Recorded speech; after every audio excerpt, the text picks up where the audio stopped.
Muy buenos días. Alerta roja de los evangelistas climáticos. El hielo marino del Ártico podría desaparecer por completo en septiembre del 2030. Es la gran conclusión de un reciente trabajo publicado en una revista científica que entre ese año, dice, y entre 2050 se va a producir la sequía total de hielo en el Ártico, aunque los países llegaran a acuerdos y se esforzaran por recortar emisiones.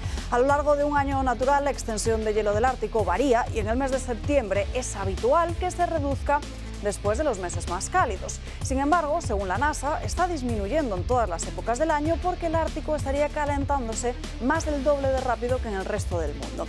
Esto que les acabo de contar les sonará a noticias pasadas, a algo que ya le han mencionado en no una, sino en varias ocasiones. Si analizamos la cronología del estudio del cambio climático, vemos cómo los alarmistas han fallado en sus predicciones. Sobre el hielo en el Ártico, en 2008 dijeron que desaparecería en 2018. Un año después, en el 2009, sentenciaron que sería en 2014. A los siguientes años volvieron a cambiar de opinión y entonces ya se hablaba que sería en el 2015. Ahora en 2023 dicen que será en 2030. Si la historia se repite, veremos cómo se siguen haciendo locuras políticas, bailando el agua a las élites globalistas, en las que el ciudadano siempre es el peor parado. En nombre de la Agenda 2030 o de las directrices verdes se ha llegado a plantear matar a 200.000 vacas en Irlanda o no consumir carne. Los agoreros del clima y doctrinarios apocalípticos pueden volver a errar en sus predicciones, pero para entonces, de seguir así, ya nos habrán dicho cómo tenemos que vivir sin que nadie haya alzado la voz.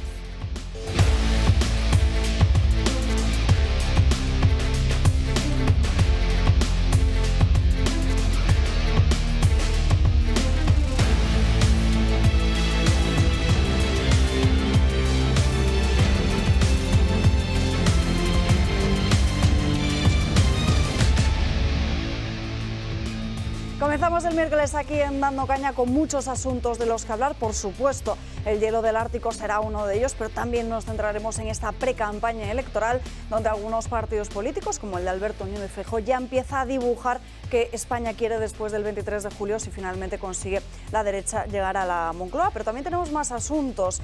Dolores Delgado, que vuelve a estar en el centro del foco político por ese nombramiento como fiscal de Memoria Democrática que está indignando en todo el ámbito judicial. El cabreo, atención, de los funcionarios. De hecho, ayer en una reunión tras el Ministerio de Justicia, como no llegaron a ningún tipo de acuerdo, se llegaron incluso hasta encerrar. Pero este enfado no es solo de los funcionarios del ámbito judicial, también están los de la Seguridad Social, de Trabajo, de Radio y Televisión Española. En fin, hablaremos de todo ello a lo largo de la mañana de hoy. Por supuesto, también nos iremos hasta Colombia con esos audios que mostrarían cómo Gustavo Petro se financió la campaña electoral con dinero extranjero y procedente del narcotráfico. Un caso que, como ayer comentábamos aquí en Dando Caña, sería incluso hasta peor que el conocido como proceso 8000. Todo ello a lo largo de las próximas 2 horas. Saludamos a los invitados que nos acompañan hoy. Don Julio Eriza, muy buenos días. Buenos días. Qué buena está el agua de Cazorla. ¿Sabes que es una de las mejores aguas que hay en el mercado? Pues eso, queda dicho. Pero no lo digo en broma que es de las mejores. Me parece que en casi todos los parámetros es la número 1. Exacto. Está fantástica. Es que hay un índice que dice qué debe contener cada agua para que esté dentro de los parámetros establecidos. Y justamente hay otras aguas que sí que es cierto que se salen de todos ellos, pero Agua Sierra Cazorla es la única que se mantiene. ¿Sabes cuántas toneladas de CO2 emite China? ¿Y cuántas emite España? Bueno, China emite 12.500 millones de toneladas. España 295. Yo creo que es muy importante apretar España para que reduzca las emisiones de CO2, porque a este paso, o sea, yo de verdad te digo, no sé, o alguien no ha hecho los deberes, o no estudió ciencias, y está más bien por la cosa del latín. Pero, joder, es que China...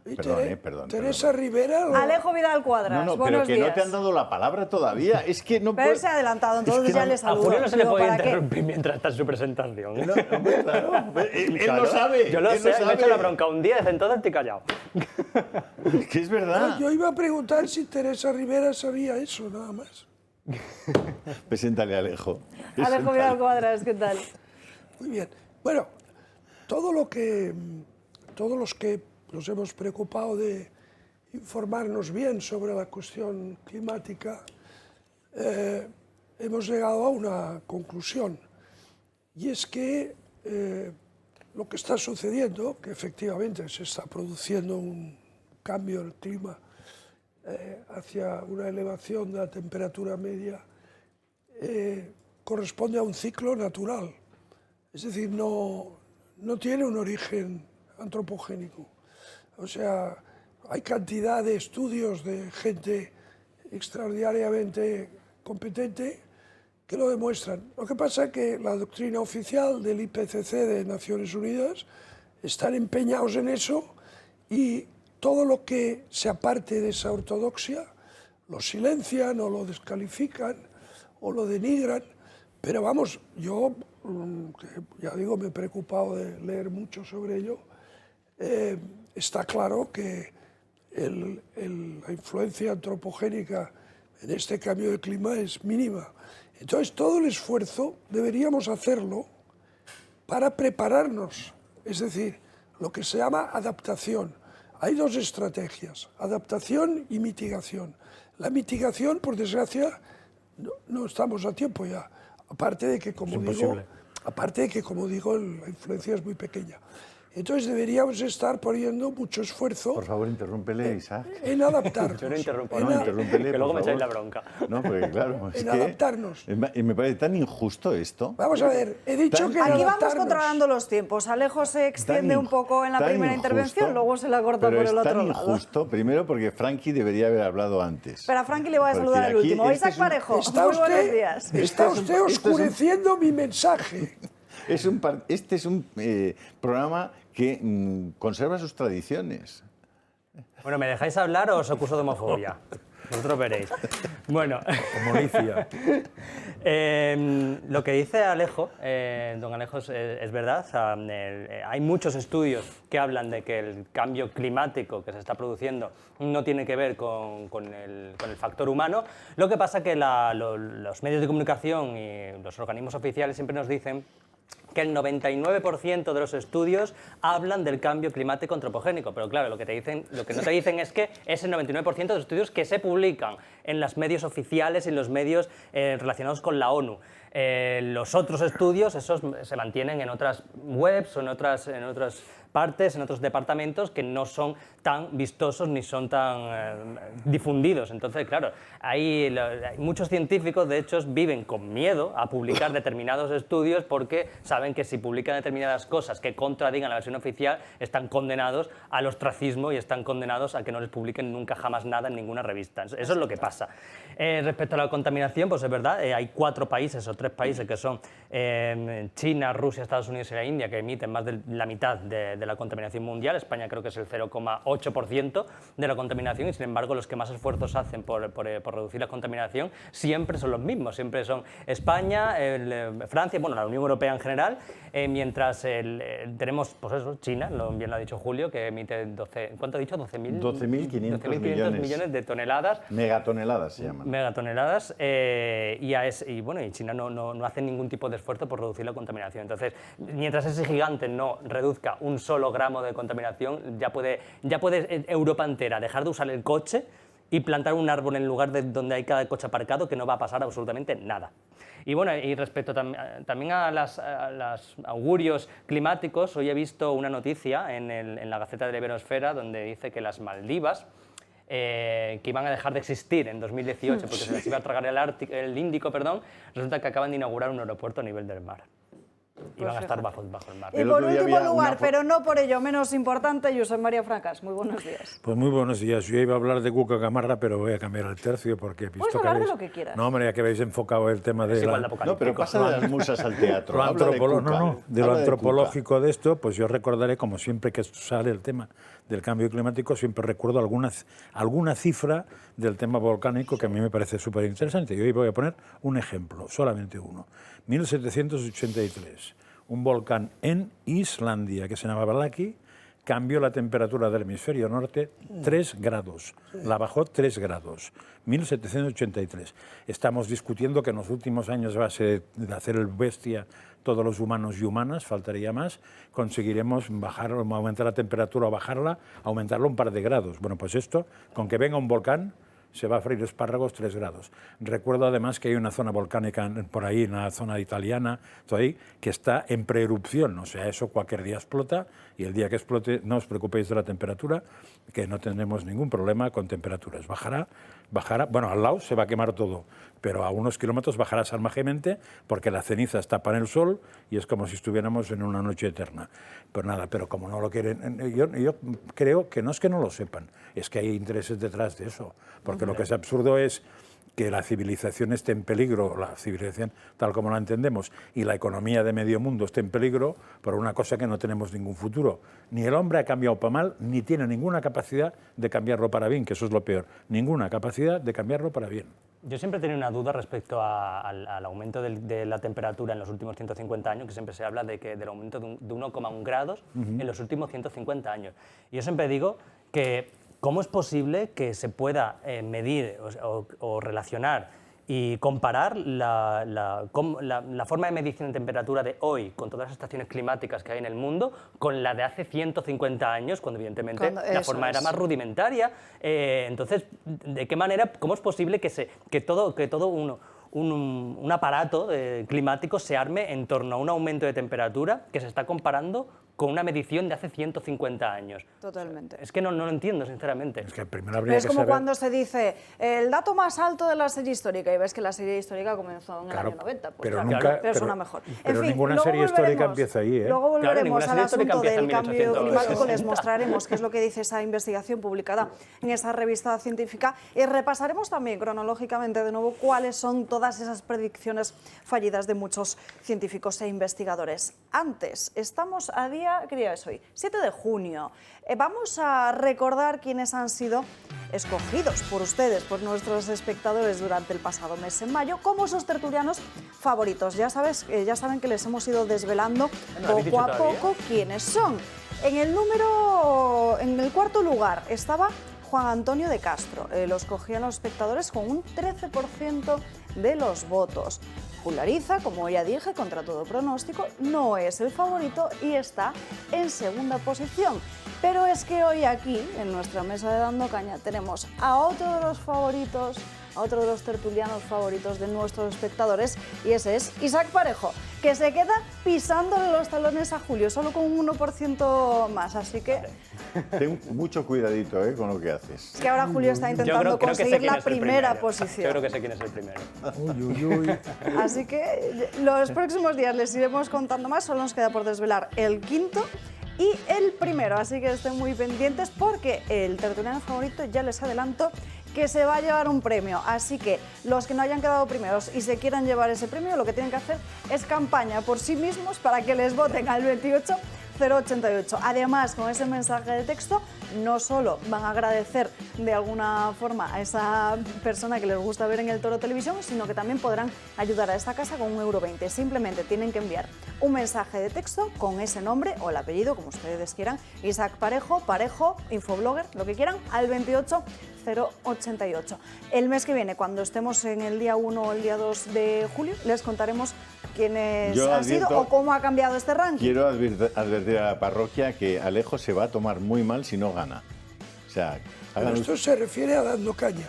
Sí, de Dando Caña. Ahora yo vengo muy poco aquí. Ah, de Dando Caña, pensé que era del Toro. Es de No, todo. de Dando Caña. Entonces no Es sé. de Dando Solo Caña, de Dando solo. Entonces no sé quién No, es el primero. yo en Dando Caña no concurso. No, pero ahora ya sí. Hoy ya has venido. No, Sí, claro que sí, ¿por qué no? Esto se Pero tú refiere... imagínate no, que no, tenemos no, a 100 vamos a ver. espectadores en casa votando. No, las cosas claras. Vamos a ver. O sea, que todavía puedo ganar, voy a hacer campaña. Este concurso es para... Campaña, claro que Este sí. concurso es para los habituales de Dando Caña. Habituales. Es para todo el mundo que pase a lo largo de este plato de Dando Cañas. Durante el mes de junio. Así que ya has entrado en la bolsa. Haz campaña. Bueno, pues lo Que siento. también os digo una cosa, a Bueno, lo pues mejor sí, ya, hay algún ya. tertuliano que no Ya. se ve nunca por la mañana en Dando Caña y los espectadores Bueno, nos pues empiezan a ahora mandar lo mensajes, pues siento. habrá Lo que atender a traemos. sus Lo siento peticiones. por vosotros entonces.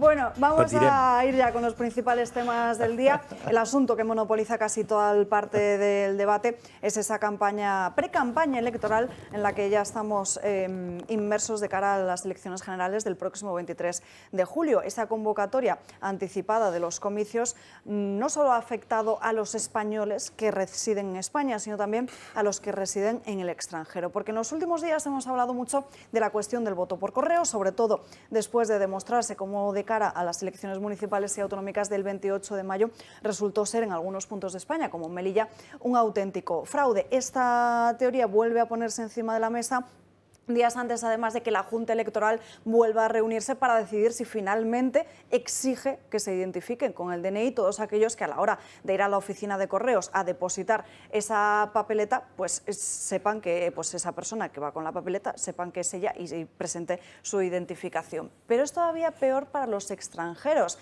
Atención a la portada de OK Diario de esta mañana. Ha podido hablar con muchos de estos españoles que se encuentran fuera de nuestras fronteras y están denunciando dificultades para votar. Parece que no quieran que lo hagamos. Este es su testimonio. Y voto por correo desde hace 6 años en la Embajada de Bruselas.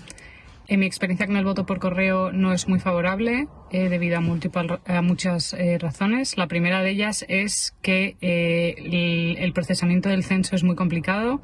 He tenido que repetirlo hasta 4 veces cada vez que he solicitado el voto por correo. Intentas llamar por teléfono y no te hacen caso. Para empezar, no sabes nunca si tu voto llega. Después tienes que pagar tú de tu bolsillo que ese voto se envía a España. Supuestamente te lo devuelven, pero la gestión es tan complicada que ni lo haces. Y parece que lo que se busca es que la gente no vote.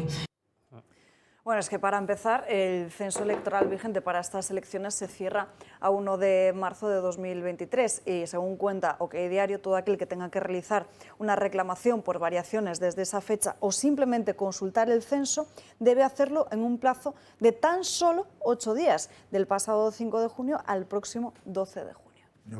Yo no creo que solo hay un posible comentario a eso, que es que Sánchez es tan egocéntrico que prefiere su ombligo a la tranquilidad de la gente y al voto del ciudadano español. Con lo cual lo ha conseguido poner de manera que va a jorobar a más de 10 millones o 11 o 12 millones de españolitos porque no quiere, porque tiene miedo que no le voten. Eso se llama ser egocéntrico. Y además es que yo recomiendo que veáis un vídeo de mi amigo Inocente Duque en el que dice que Sánchez está armado un pucherazo en el sentido de que está intentando alterar las elecciones así. O sea, intentando que la gente no vote, con propaganda, poniendo obstáculos a la gente para que vote. Es otra forma de pucherazo también, porque es una forma que tiene de alterar las elecciones. Entonces, en ese vídeo que os digo, hay una grabación muy interesante en el que este chico va a una oficina de correos para preguntarle cómo va el tema del voto por correo, porque él no ha votado nunca por correo y quiere saberlo. Entonces, esta funcionaria le explica que es importante que sepa en qué sitio va a estar cuando le manden la documentación, claro. O sea, quién sabe dónde va a estar en verano, sobre todo cuando la gente se coge las vacaciones.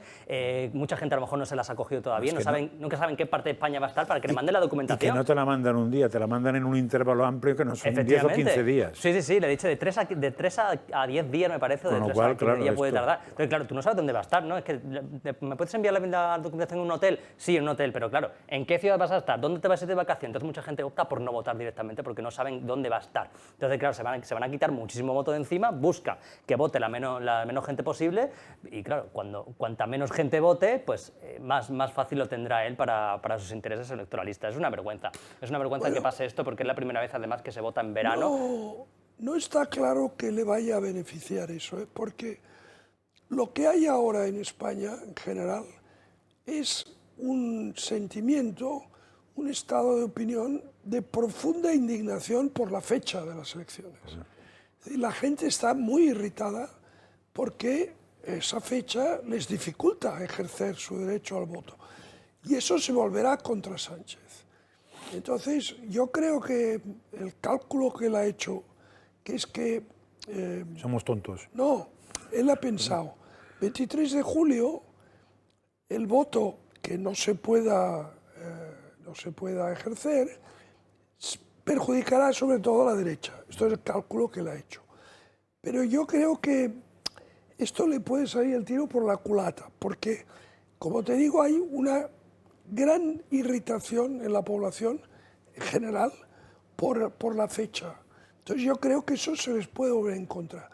Y pese a todas sus martingaladas, la gente hará todo lo posible por votar y yo creo que va a tener un revolcón considerable. O sea, si tuviera que apostar, yo creo que va a perder de calle. Vamos. Yo no lo tengo tan claro. Bueno, ahí es una de las cosas que creo que vamos a explicar en los próximos días con más rigor, pero evidentemente la pregunta para mí más importante de cara a los resultados electorales es quién va a ser el tercer partido más votado. El tercer partido se alza normalmente con un escaño en aquellas circunscripciones, en aquellas provincias que tienen entre 4 y 7 diputados adjudicados. Si eres tercer partido tienes un diputado, si eres cuarto partido no tienes escaño. Digamos que en esa franja se mueven 20 escaños más o 20 escaños menos, que en la práctica son una diferencia de 40 escaños. Esos escaños son esenciales para conformar una mayoría en España, teniendo en cuenta que el Partido Socialista, si consigue por encima de los 100 escaños, tiene garantizados todos los votos, todos los escaños de nacionalistas, de independentistas, de los ultrarradicales de izquierdas, etcétera, etcétera. Con lo cual es importantísimo, esencial que Vox sea el tercer partido si usted quiere que la derecha y el centro derecha conformen un gobierno. Si Vox no fuera el tercer partido y en vez de sacar un 15,5% de los votos, un 16 o un 15 o un 14,5, se fuera al 12% de los votos, esos votos no serían suficientes porque la franja de escaños de Vox estaría entre los 30 y los 35 escaños, no entre los 50 y los 55 que tiene actualmente. Por tanto, es muy importante que la gente sepa que el resultado de Vox, siendo tercer partido, es básico para conformar un gobierno. Si la izquierda suma todas sus fuerzas y consigue arrebatarle esa tercera posición a Vox, el centro derecha y la derecha no harán gobierno. Ese efectivamente es un dato clave para orientar el voto de aquellos millones de españoles que quieren ya que cambie el ciclo político y que este horror que hemos vivido en los últimos años pues pueda emprender un camino de rectificación, ¿no?, el país. Dicho esto, fijaos que en los últimos días cada vez hay más tensión entre Podemos y Sumar, Es decir, que están subiendo los dos el nivel de enfrentamiento y creo que va a acabar mal, porque lo que pretende Sumar es que Irene Montero no vaya en las listas. Y esto es algo que para Podemos es inaceptable. Entonces, no, es precisamente la imposición, ya no tanto de Podemos, sino del propio Pablo Iglesias, porque al parecer, y según se ha contado en las últimas horas por gente muy cercana a todo el entorno morado, pues lo que dicen es que hubo una reunión donde estaba presente Irene Montero y Ione Belarra, y hasta la propia Ione Belarra asumió la tarea de que tenían que ir con Sumar de cara a las próximas urnas, porque si no, no llegaban. Es decir, que no es el ámbito del Podemos el que esté en contra de ese acuerdo con Sumar, sino Pablo Iglesias quien estaría maniobrando desde atrás para que Irene Montero vaya como cabeza de lista, que es algo a lo que se niega desde luego Yolanda Díaz. Veamos cuál es el objetivo ahora mismo que está persiguiendo la izquierda, que no es otro que el que estamos hablando, el de torpedear a Podemos.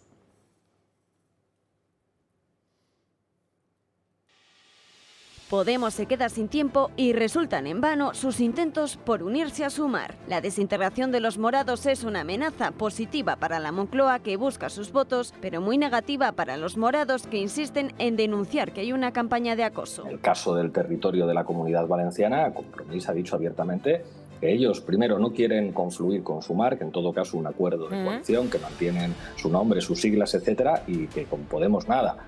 Lo mismo ha dicho Más Madrid, sus intelectuales ayer abiertamente diciendo que es mejor no confluir con Podemos, y en el caso de los comunes han hecho un planteamiento en el que entienden que Podemos no sumaría nada en una confluencia catalana. Para los de Yolanda Díaz, que las ministras Ione Belarra e Irene Montero no formen parte de las negociaciones es esencial. De hecho, el líder en la sombra de los morados, Pablo Iglesias, pone apellido a quien les intenta torpedear. Un concejal de Más Madrid, Félix López Rey, sostiene que ambas lideresas de Podemos son un obstáculo, además de haber llevado a su partido a la más absoluta irrelevancia desde las elecciones de mayo. Pero la falta de acuerdo con Sumar ha llevado a los comunes de Ada Colau a denunciar que sus hasta ahora socios en Cataluña se han echado en los brazos de grupos como la Esquerra. Dejemos a los equipos de negociación trabajar. Nuestra voluntad es clara, que es como en Comú Podem trabajar para el proyecto de Sumar, de Yolanda Díaz. Podemos lo niega, mientras un posible acercamiento con este grupo deja aún más en evidencia su temor por quedarse fuera. Y me parece muy interesante, como lo contaba Antonio Maestre a través de las redes sociales, que decía que quería clarificar un poco este asunto de lo que había pasado. Dice, la ejecutiva de Podemos se reunió y casi todas las voces concluyeron que había que integrarse en Sumar, aunque fuera dolorosísimo el acuerdo. Hasta Ione Belarra. Por la noche sale Pablo Iglesias para mentir diciendo que Más Madrid, Compromís y Comuns han dicho que con Podemos no, algo que nunca se ha producido. Montero e Iglesias ven que tienen problemas para controlar el discurso hasta en la interna y deciden sacarlo fuera desde la cadena SER. Podemos exige el número 1 y 2 en Cataluña, algo que no han tenido nunca, y para presionar a los comunes les dicen que están negociando de forma paralela con Esquerra para ir en las elecciones. Mientras en Sumar siguen negociando y acordando con el resto de formaciones sin ningún tipo de problemas. También es cierto que por el ámbito de Yolanda Díaz y la propia vicepresidenta, así lo viene repitiendo desde hace meses, que hay que tener un poco de discreción con estas negociaciones. Al final también estamos viendo cómo desde el ámbito de Sumar pues están intentando que ese acuerdo salte por los aires cargando. Hay un hecho que está demostrado en todos los estudios demoscópicos recientes, y es que Irene Montero, Belarra y Echenique, Pablo, restan. Es decir, se han transformado en candidatos tóxicos. Es decir, no solamente no aportan nada, sino que su presencia en las listas resta votos. Entonces, claro, esto para Sumar es un grave problema, porque por un lado, si no les integran y Podemos presenta una candidatura por su cuenta, les va a dividir a la izquierda, lo cual es muy perjudicial para su resultado global. Pero por otro lado, saben, porque tienen los datos, que Podemos, y en particular sus caras visibles, Montero y Belarra y Echenique, hoy son lo que se llama candidatos tóxicos, es decir, pero quitan votos. ¿Para qué sirve también Yolanda Díaz? Porque al final hemos escuchado hablar, hemos visto cómo ha usado Podemos a su antojo, como un Kleenex, como diría Ortúzar, y se ha catapultado, lo ha usado para tener mucha más visibilidad y salir ella, y ahora simplemente lo que está buscando es darle la espalda. ¿Para qué sirve Yolanda Díaz cuando no conocemos ni una sola medida de su programa electoral? Lo único que sabemos es que quiere ser presidenta del gobierno por ser mujer. Francas. A ver, es que yo creo que es más complicado que todo eso, ¿eh? No olvidemos que Yolanda Díaz la pone en tal Pablo Iglesias, que es la que la está liando ahora. O sea, ahí hay un foco interesante. Segundo, la batalla que está dando en teoría Podemos ahora mismo es en Cataluña. En Cataluña no existe Podemos. O sea, debe haber 3 personas, no sé si en el Baix Llobregat o en el Alta Noguera, pero no, de hecho no existe. O sea, existe Colau y su entorno. Pero Podemos no se sabe qué pretende, porque tendrían que buscar quién hay.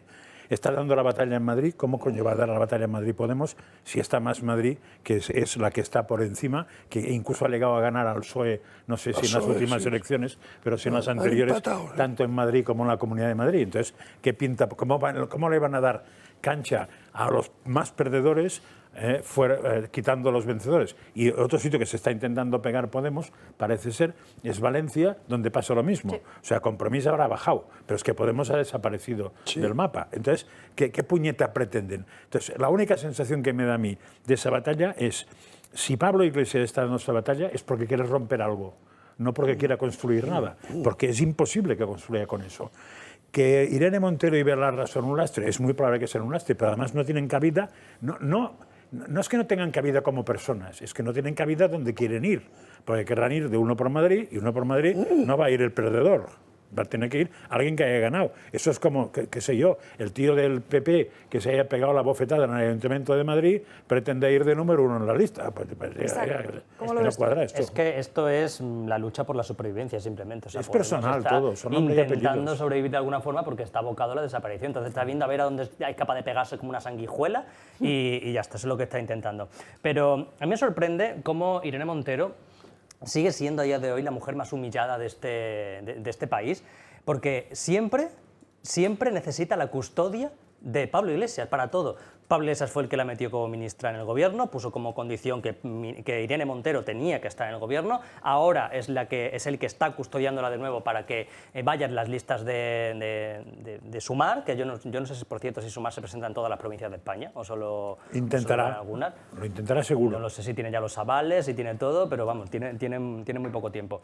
Pero esta mujer, de verdad, lo que dice Alejo es verdad. O sea, tanto Irene Montero como la niña de la curva, como Cortocircuito, que es Echenique, todos restan al Sumar, a Sumar y a la izquierda. O sea, ninguno los quiere porque son personas totalmente denostadas en la izquierda. Entonces, bueno, yo si fuera Yolanda Díaz, yo les daría puerta y les diría, oye, mira, es que yo sola consigo más que con vosotros, entonces iros a tomar por el culo. Sí, yo es lo que yo haría. También hay que saber o sea, aquí también hay otro tema más de fondo.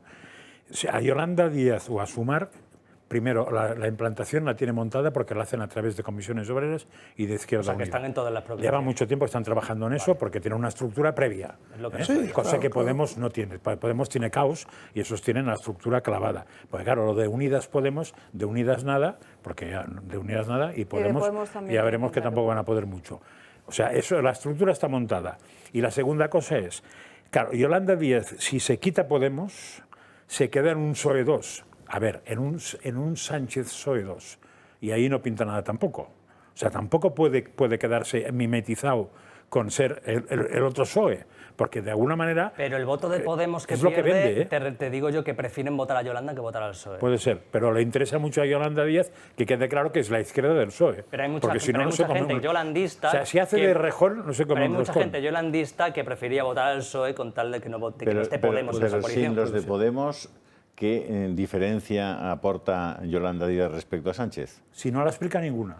Porque si no la explica ninguna, tiene que explicarla muy clara. Y tiene que podemizarse. No ser Sánchez. Porque Sánchez ya lo ha hecho eso. Pero si se podemiza, ¿cómo le puedes decir al podemita que se vaya? Porque no le dice que se vaya, le dices, te vas de 6 y no quiero. Pues tú verás. Si se presentan por separado Sumar y Podemos... Andalucía. Ya pasó en Andalucía. Eso hay un precedente que pasó en Andalucía, que no se pegaron por ideas, sino que se pegaron por nombres. Siempre la gente se pega por nombres. Nos tenemos que ir a una breve pausa de publicidad. A la vuelta vamos a seguir hablando de más nombres, en este caso del Partido Socialista, y vamos a trasladar una pregunta a la mesa. ¿Cuánto pesa la maleta de José Luis Ábalos? Porque parece que vuelve al primer plano de la política gracias a Pedro Sánchez. En fin, vamos a hablarlo en apenas unos minutos. Antes les recuerdo, atención, que los días 21, 22 y 23 de junio tienen ustedes por delante unas jornadas muy especiales en el Valle de los Caídos. Como saben, se van a alojar allí, en un entorno muy especial, y van a estar rodeados, además, de gente muy querida para todos, y disfrutarán de sus conferencias. De hecho, hoy aquí en la mesa tengo a 3 de los que van a estar: Julio, Josep María Francás y también Alejo, así que se vayan apuntando cuanto antes porque las plazas son limitadas. No, tan limitadas que me parece que quedan 10 plazas. Uy. No queda va a haber overbooking. Va a haber overbooking, pero por eso digo que cuanto antes llaméis para reservar esa plaza, porque está muy lleno. Porque tiene un límite eso, ¿no? Claro. De los que se pueden poner tiendas de campaña fuera, pero igual sería mal visto. No, pero está muy lleno. Y es que es tan bonito aquello, se está tan bien, tiene unas vibraciones muy positivas aquello. La verdad es que es una maravilla. Os lo recomiendo. Como hospedado no he estado nunca. Lo vais a pasar como visitante, sí, pero bien. como hospedado no he estado nunca. Pues ya lo saben, como las plazas son limitadas, como quedan muy poquitas, tienen que aprovechar. Estos 2 minutos les dejamos unos más si no quieren escucharnos a la vuelta de publicidad para llamar y reservar su plaza cuanto antes. Simplemente tienen que escribirnos un correo electrónico a club@eltorotv.eu. Se lo repito, club@eltorotv.eu. Si no quieren mandar ese mensaje y prefieren levantar el teléfono, pues también ahí lo tienen a su disposición, al 91 616 24 64. 91 616 24 64. Y si les queda un poquito de tiempo en esos 2 minutos, aprovechen para votar a Alejo en las votaciones con el 28088, porque él es muy sentido. Él es un ganador nato y yo, en fin... A Julio no le voten porque ha quedado segundo. Yo llevo muy bien ser segundo, todavía no está cerrado, tercero, todavía no está cerrado. Está cerrado el del pasado mes. Ahora estamos con el del mes de junio. Estamos ya ahora va en por las mes. votaciones de junio, hay que poner un SMS no puedo ganar. al Pero puedes 28, ganar este mes de junio. al 28088 y ahí ponéis voto a tal. Luego hay otra posibilidad, que son los en YouTube, ¿no? Eso depende de la pregunta, porque en ¿Se YouTube, puede o no? como ya saben, hay mucha gente que nos tiene que ver a través de esta red social y se van lanzando preguntas diarias. No siempre se pregunta por el tertuliano favorito, muchas veces también es cierto que se cuestiona acerca de Lo lo que podemos opinan hacer hoy, sobre podemos cualquier otra preguntar hoy cosa. en YouTube. Vamos a verlo. Mientras tanto, que nos vayan mandando mensajes Venga. al 28088. Pausa para la publicidad y enseguida estamos de vuelta. Ya estamos de vuelta en Dando Caña, pasan 7 minutos de las 12:30 del mediodía. Vamos a dejar a un lado la izquierda de Sumar, vamos a seguir, eso sí, en el plano de la izquierda, porque el Partido Socialista también está perfilando cómo van a ser sus listas para el próximo 23 de julio. Esta mañana lo publicaba en exclusiva, como no podía ser de otra forma, la cadena SER. Como número 2 de las listas de Madrid, el Partido Socialista coloca a la vicepresidenta de Transición Ecológica, a Teresa Rivera. Pero Margarita Robles irá en el número 4. Ocupa la 4ª posición porque las listas del Partido Socialista son las de esa candidatura en cremallera que tiene que alternar la de hombres y mujeres y de este modo Margarita Robles, la actual ministra de Defensa, pasaría a una 4ª posición porque el tercer lugar lo tendría que ocupar un hombre. Además, quienes no continúan en estos momentos en el Ejecutivo, pero también podrían volver a estar en esas listas, serían José Luis Ábalos y Carmen Calvo. Recordarán ustedes cómo ambos fueron expulsados del Gobierno después de esa crisis vivida en julio de 2021, pero ambos fuentes socialistas estarían indicando que podrían recuperarse para esas listas y que incluso Ábalos iría como número 1 por las listas de la Comunidad Valenciana. Además, este fin de semana, el sábado, se va a reunir el Comité Federal del Partido Socialista. Lo publica además hoy el diario El Confidencial, como diferentes varones querrían presionar.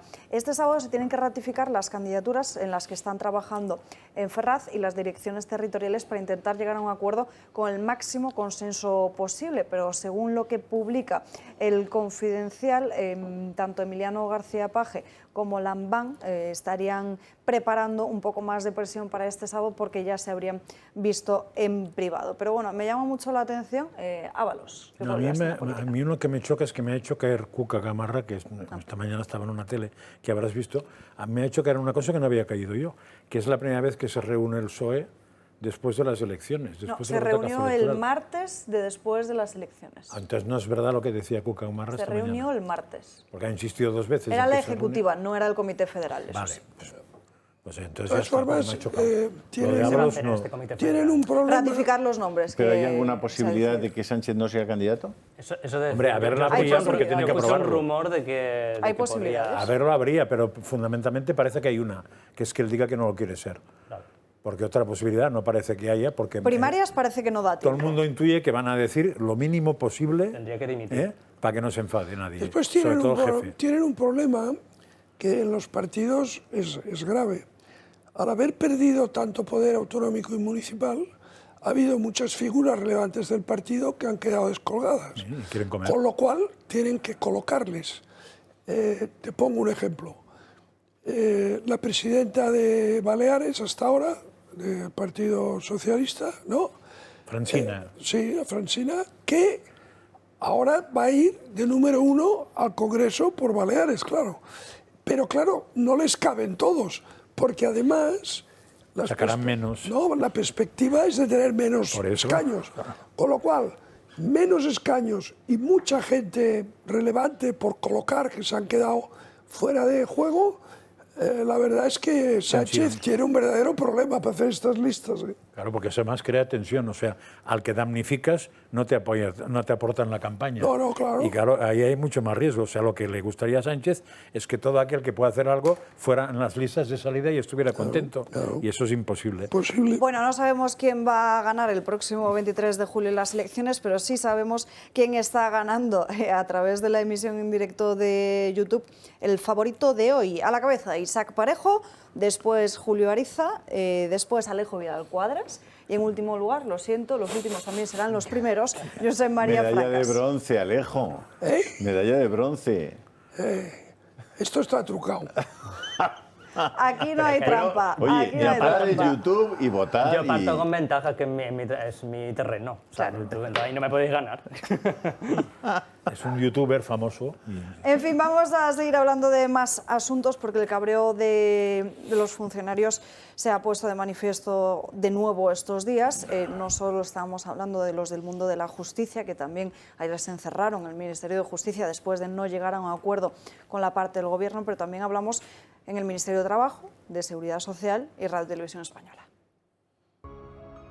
El descontento que existe por parte de los funcionarios de diferentes administraciones se está traduciendo en huelgas y manifestaciones. Los representantes están exigiendo mejoras para los trabajadores. Los sindicatos de los miembros de la Seguridad Social han desconvocado la huelga que tenían tras llegar a un acuerdo para reforzar la administración con más personal y tener complementos de productividad, entre otras cosas. Los funcionarios de justicia en huelga indefinida desde el pasado 22 de mayo quieren una subida salarial de entre 350 y 450 euros al mes. Los representantes sindicales se encerraron en el ministerio porque quieren una solución cuanto antes. La huelga ha supuesto la suspensión o aplazamiento de más de 700.000 juicios y la paralización de más de 40 millones de actuaciones judiciales, según los sindicatos. Los inspectores de trabajo exigen al gobierno que cumpla el plan estratégico de la inspección de trabajo, un acuerdo que se aprobó en el Consejo de Ministros en 2021, en el que se recogen mejoras en la calidad del empleo. El sindicato mayoritario de correos en la Comunidad de Madrid ha presentado un preaviso a la comisión paritaria. Convocarían una huelga del 7 al 23 de julio, ya que llevan meses avisando a correos que les hace falta más gente para cubrir todas las necesidades tanto en cartería como en las unidades de reparto urgente. Policías y guardias civiles se van a presentar frente a la Jefatura de Cataluña para protestar contra el Ministerio del Interior, por lo que consideran los sindicatos abandono institucional. Los agentes reclaman pluses y otras medidas. Quieren que se declare la zona de especial singularidad. A esto también se le une la celebración de las oposiciones de Radio Televisión Española, que están en el aire. Hubo una reunión entre comisiones obreras y la dirección del ente público. No se descarta anular la convocatoria. Los encargados de la gestión reconocen estar desbordados y no se encuentran en condiciones de afrontar el proceso conforme a lo previsto. Decidieron adjudicar la organización y tramitación del proceso a una empresa externa y están teniendo varios problemas. Una situación delicada para varias administraciones, que se refleja en el descontento de sus trabajadores y la exigencia de mejoras. Y ante el descontento de las distintas administraciones, las encuestas que no son nada favorables para el Partido Socialista, Pedro Sánchez pone toda la carne en el asador y, como se publica hoy en ABC y en otros medios de comunicación, lanza una convocatoria, atención, de 101 plazas de periodistas a repartir entre 10 ministerios en pleno año electoral. Llama mucho la atención, además, el grueso de las plazas que están recién convocadas estén dirigidas al Ministerio de Política Territorial. Estaríamos hablando que en este ministerio irían un total de 50 plazas y además es que en estas delegaciones del Gobierno que hay en las provincias españolas están adscritas a este departamento, y Cultura y Deporte será con 27 el segundo ministerio con más plazas. Bueno, eso es una manera de colocar periodistas favorables frente al posible cambio de gobierno que vendrá después. O sea, eso, y frente a lo que estamos viendo en muchos medios de comunicación. Es una manera de incrementar el gasto público, de sisarnos el dinero. Y de Pero robar eso se ha el hecho dinero. en España, se ha hecho en todos los ayuntamientos desde hace muchos años. Ha pasado una cosa muy curiosa. Los primeros alcaldes democráticos pusieron jefes de prensa, casi todos, porque de esas cosas no gastaban, no tenían los ayuntamientos anteriores. Y entonces, a partir de, yo creo que de 10.000 o 15.000 habitantes, ya empezaron a poner jefes de prensa, con lo cual ya tenías uno. Cuando se produjo un cambio, si no se produjo un cambio no había problema, pero cuando se produjo un cambio, y en vez del PP gobernaba el PSOE, en vez del PSOE el PP, claro, no iba a aguantar el jefe de prensa anterior. Tampoco lo iban a echar a veces, porque en los pueblos son los sitios pequeños. Entonces pusieron a uno a hacer una revista, que será el director anterior, y un nuevo jefe de prensa que pongo yo para mí. con lo cual ya teníamos 2. Entonces, con ese criterio se ha aumentado bastante la administración, es decir, los que chupan del bote o los que pagamos así, los amigos que les pagamos. Me gustaría hablar también de esta huelga de la administración, que es que a mí, yo voy a decir algo muy popular, pero es que a mí me parece una puñetera vergüenza que los funcionarios de la administración, que son los trabajadores que mejor viven en este país, estén continuamente pidiendo subidas salariales cuando tenemos a los autónomos arruinados, cuando tenemos a los trabajadores asalariados que no pueden llenar la cesta de la compra, tenemos la inflación por las nubes y tenemos ahora los sindicatos pidiendo, ahora cuando está a punto del cambio de gobierno, cuando salen los sindicatos a la calle, cuando determinados medios de comunicación, que esto no sé si os habéis fijado vosotros, pero hay determinados medios de comunicación que siempre han estado felando al poder y al presidente del gobierno, y ahora como venga el cambio, de repente ahora se han vuelto todos anti-PSOE y anti-Pedro Sánchez. Es una vergüenza, los sindicatos ahora en la calle, y repito, la administración. Todos quieren unas condiciones laborales dignas, todos queremos unos buenos sueldos, pero hombre, yo creo que hay que tener también un poquito de conciencia de cómo está el país y que ahora de repente a las puertas de unas elecciones salgan los sindicatos y los funcionarios de la administración, de los cuales sobran. Vamos, es que yo directamente, para mí la administración pública es de las más ineficientes que hay en Europa, y yo la privatizaría entera. O sea, esto de que tengamos duplicidades en todas las comunidades autónomas, de que tengamos un sistema de administración completamente ruinoso y además ineficiente, y con mucha gente que hay que decirlo claramente, que se escaquea de su trabajo con un ausentismo laboral tremendo en el funcionariado, y los tenemos protestando por subidas salariales que directamente yo creo que no se merecen. Bueno, la verdad es que en España hay un clarísimo sobredimensionamiento del empleo público, ¿no? Cuando se produjo el cambio de régimen en 1975, acaba la dictadura en el año 75, y en ese momento en España había un total, incluyéndolo todo, de 700.000 empleos públicos. 700.000, incluyendo absolutamente todo, Fuerzas Armadas, Justicia, Seguridad Social, o sea, todo. La policía, o sea, todo. 700.000 empleados públicos. Y, a ver, yo creo que las cosas funcionaban, ¿no? Tú ibas al hospital y te atendían, ibas a coger el tren. La Seguridad Social también te atendía, ahora no. Sí, la Seguridad Social te atendía. Sí, una población era menor. Ibas a coger el tren y el tren llegaba, ¿no? Bueno, ahora te digo una cosa. Hoy estamos en 3.300.000 o 200.000. El aumento de población no justifica una multiplicación. Por eso, como no sé qué población había en ese momento, por eso tampoco sé... Tampoco muy distinta. No, había... Y ahora hay internet, ¿eh? Había, pues, si ahora somos 47, 48. pues habría 40, ¿no? O 39. 35 puede ser. 35. No, más, 37, por ahí. Es igual. La población ha aumentado un poco. Hombre, si no, Sí, no ha que no multiplicado no ha aumentado en por 3, proporción. Pero no se ha multiplicado por multiplicado por 5 Sí, como por eso. los empleos. Entonces, ¿cuál es el origen de ese sobredimensionamiento? Pues es, en términos estructurales, las comunidades autónomas, y en términos políticos, que los políticos se han lanzado a crear empleo público para tener clientelas satisfechas, claro. ¿no? Entonces sumas estos dos factores y tienes el disparate de que tenemos demasiados empleados públicos, ¿no? Entonces, de hecho, se ha calculado cuál es el exceso de gasto público, o el gasto público del cual podríamos prescindir sin que se notara, y el Instituto de Estudios Económicos lo evalúa en 70.000 millones de euros. Entonces, claro, vamos a ver, estamos tirando el dinero en cosas que al ciudadano no le representan ningún beneficio, y ese es uno de los puntos en los que el nuevo gobierno, si se produce un cambio de color político en el gobierno en julio, ese es uno de los puntos que el nuevo gobierno tiene que afrontar y hacer un plan plurianual para reducir gasto público. Yo creo que vivimos en el marco de lo que llamaríamos un contrato social. ¿no? Todos somos, los seres humanos, el ser humano es un ser sociable por naturaleza. Tendemos a vivir todos juntos, ¿no? Con otros seres humanos. Para poder vivir en paz y en libertad, que son, digamos, las dos condiciones básicas de la convivencia de los seres humanos, es necesario que nos dotemos de reglas que nos permitan vivir en paz y en libertad.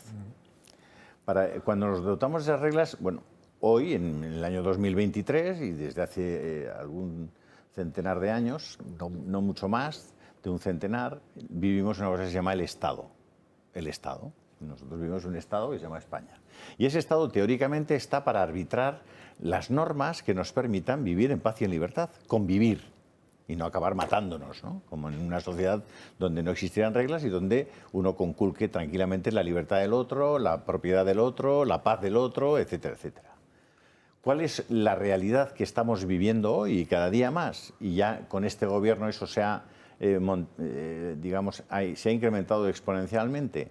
La realidad es que cada vez más el Estado es, digamos, el instrumento que está utilizando determinadas minorías poderosas para conculcar, para aplastar los derechos y las libertades fundamentales de la mayor parte de la gente. Es decir, muchas de las leyes que se están que se están aprobando, son leyes que van directamente al corazón de los derechos y de las libertades fundamentales de las personas. Yo puedo entender que alguien diga, bueno, en el tema del aborto, que lo hemos hablado muchas veces, bueno, yo quiero que el aborto, poder abortar. Estupendo, muy bien. No vamos a poder evitar que una mujer aborte. Es muy complicado, es decir, no tendría mucho sentido, pero sí voy a poder evitar tener que pagar yo su aborto, como está ocurriendo. ¿Qué razón hay para que a mí me imponga el Estado que yo pague el aborto de una mujer? ¿Qué razón hay para que eso ocurra? Yo, evidentemente, no me van a obligar a abortar, pero me van a obligar a pagarlo. Por ejemplo, ¿qué razón hay para que el Estado me imponga que yo tenga que llevar a mis hijos a un determinado colegio? ¿Por qué el Estado puede prohibirme a mí que yo lleve a un colegio de educación diferenciada a mis hijos? ¿Por qué el Estado aplica los recursos de todos en favor de unos y en contra de los otros? Si usted quiere llevar a su hijo a un colegio público, genial, adelante, llévele usted a un colegio público. Pero si yo quiero llevar a mi hijo a un colegio privado o a un colegio concertado y además quiero que reciba determinada formación en temas, por ejemplo, morales, también podré hacerlo. Cuando construyes una sociedad en la que una parte impone a la otra condiciones que aplastan en la práctica sus derechos individuales y sus libertades, estamos forzando un conflicto social. Y llevamos años larvando un conflicto social profundo. Cuando tú estableces leyes que protegen la ocupación de las viviendas, es decir, desprotegen la propiedad individual, estás larvando un conflicto social, porque esos mismos que hacen leyes para proteger a los ocupas, por supuesto evitarán a toda costa que sea su vivienda la que sea ocupada y, por supuesto, entendiendo que la propiedad privada puede tener una función social, también entenderán que su propio puesto de trabajo, si son funcionarios o si no tal, que es una parte de su propiedad privada, no sea ocupada. Es decir, yo creo que, sinceramente, que tenemos que hacer una nueva reflexión respecto a cómo convivimos y cuál es el pacto que vamos a hacer con el Estado.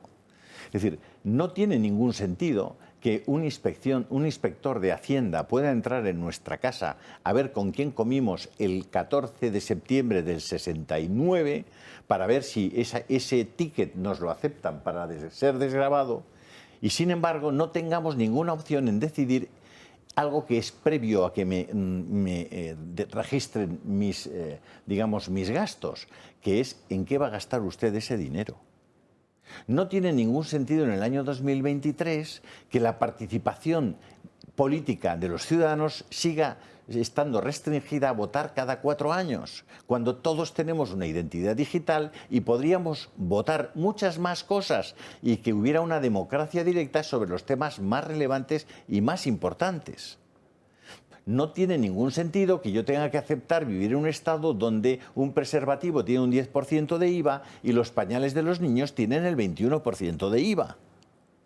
Pero como eso, podríamos estar media hora poniendo ejemplos de cómo hay una parte de la sociedad que impone su modo de vida a los otros. Oiga, déjeme tranquilo. Es decir, haga usted lo que quiera. ¿Quiere usted sus hijos en estos colegios y con esta, digamos, enseñanza moral? Hágalo. No voy a poder impedirlo. Es más, no quiero impedirlo. Allá usted. Es decir, usted sufrirá las consecuencias de eso. Pero no impida que yo ejercite mi libertad. Pues están aplastadas en este momento muchísimas libertades y derechos fundamentales de la gente. En Cataluña está aplastado el que una persona pueda llevar a sus hijos a aprender en español, a estudiar en español. Pero derechos básicos y fundamentales están aplastados y la sociedad permanece inerme, permanece callada. No se preocupe que el 23 de julio todo eso cambiará. Y de aquí nos vamos a una pausa de publicidad después de estos maravillosos 5 minutos de julio. Contarles que, como saben, llega el verano, aunque todavía parece que no llegamos a ese 40 de mayo, llegan las vacaciones y llega el eterno debate de todos los años. ¿A dónde nos vamos? Si ya te agota que te den caña con el mismo tema una y otra vez, relájate, porque desde aquí te ayudamos con un pequeño ejercicio. Imagina el destino perfecto. ¿Qué es lo que ves? Quizás te imaginas en una playa idílica rodeada por un paisaje natural increíble. O quizás te ves paseando entre altos árboles y sonidos de la naturaleza por Sierra Norte. Puede ser que te imagines sentado en una mesa con deliciosos platos en el mercado de San Miguel o escuchando esas canciones de tu infancia viendo un musical con tus seres queridos en el centro de una ciudad llena de vida. Deja de imaginar, porque busques lo que busques, todas esas opciones las encuentras aquí. Son las vacaciones, los que saben de vacaciones y del mejor estilo de vida del mundo. Comunidad de Madrid. Muy rápida esta pausa de publicidad. Y a la vuelta vamos ya con ese asunto del Ártico, que dice que se va a quedar sin hielo en 2023. Una en punto de la tarde, seguimos en Dando Caña y ahora centramos el debate en ese estudio que se ha publicado, del que todos los medios de comunicación se están haciendo eco, que pronostica que para septiembre del 2023 el Ártico se va a quedar sin hielo. Es una investigación científica que se publica en una revista especializada que se basa en datos de la NASA y de distintos satélites y que dice apoyarse en un sofisticado modelo climático. Pronostica que entre 2030 y 2050 llegaría ese primer septiembre sin hielo y que si no se reducen las emisiones de efecto invernadero, en el año 2100 la región ártica quedará libre de hielo casi medio año. No son pocas las veces que hemos escuchado predicciones sobre el cambio climático, que es el año más caliente desde que hay registros hasta fuertes inundaciones que harían desaparecer pueblos enteros, pasando por el tan nombrado efecto invernadero. El último estudio revela que el Ártico se quedará sin hielo en 2030, 10 años antes de lo previsto. Todavía no podemos saber si esto finalmente se hará realidad, pero normalmente las predicciones meteorológicas de ese tipo no lo han sido tanto. Y es que si hacemos un breve repaso, vemos como casi todas han sido fallidas. En 1967 se aseguró que la superpoblación conllevaría una hambruna terrible para 1975. En el 69 se dijo que toda esa población desaparecería en 1989 por una nube de vapor azul. A principios de los años 70, varios estudios confirmaron que América iba a sufrir racionamiento de agua en 1974 y de alimentos en 1980. Años después, en el 88, los científicos dijeron que las Islas Maldivas iban a desaparecer bajo el agua. En el año 2000 se esperaba además que la subida del nivel del mar destruiría la mayoría de los países, y en ese año también se confirmó que los más pequeños no sabrían qué es la nieve. Pero sin duda las predicciones más catastróficas siempre han señalado al hielo del Ártico. En 2008 se aseguró que desaparecería en 10 años, en 2009 recortaron al año 2014 y en 2013 aumentaron esas predicciones al año 2015. Ahora apuntan ya al 2030. Unas predicciones bastante fallidas sobre el tan temido cambio climático que hace que muchas personas se preocupen por algo que de momento no pasa. Ahora sí llevamos años y años, ¿eh? A ver, es que hay un comodín para esto, no sé si lo sabéis, que hay un comodín cuando tú les dices, no, es que había unas predicciones aquí y luego han fallado, te dicen, no, es que esto estaba basado en artículos de prensa de periódicos que malinterpretaban los datos que los científicos estaban diciendo. Porque yo muchas veces saco un recorte de prensa, creo que del Mundo, de principios de los 2000, que decía que la costa de la Comunidad Valenciana iba a desaparecer como en el 2015 o así, porque iba a subir el nivel del mar y iba a desaparecer la costa. Bueno, pues llegó el 2015, evidentemente, ahí está. De hecho, yo me voy a venir dentro de 2 semanas y la costa está donde estaba siempre.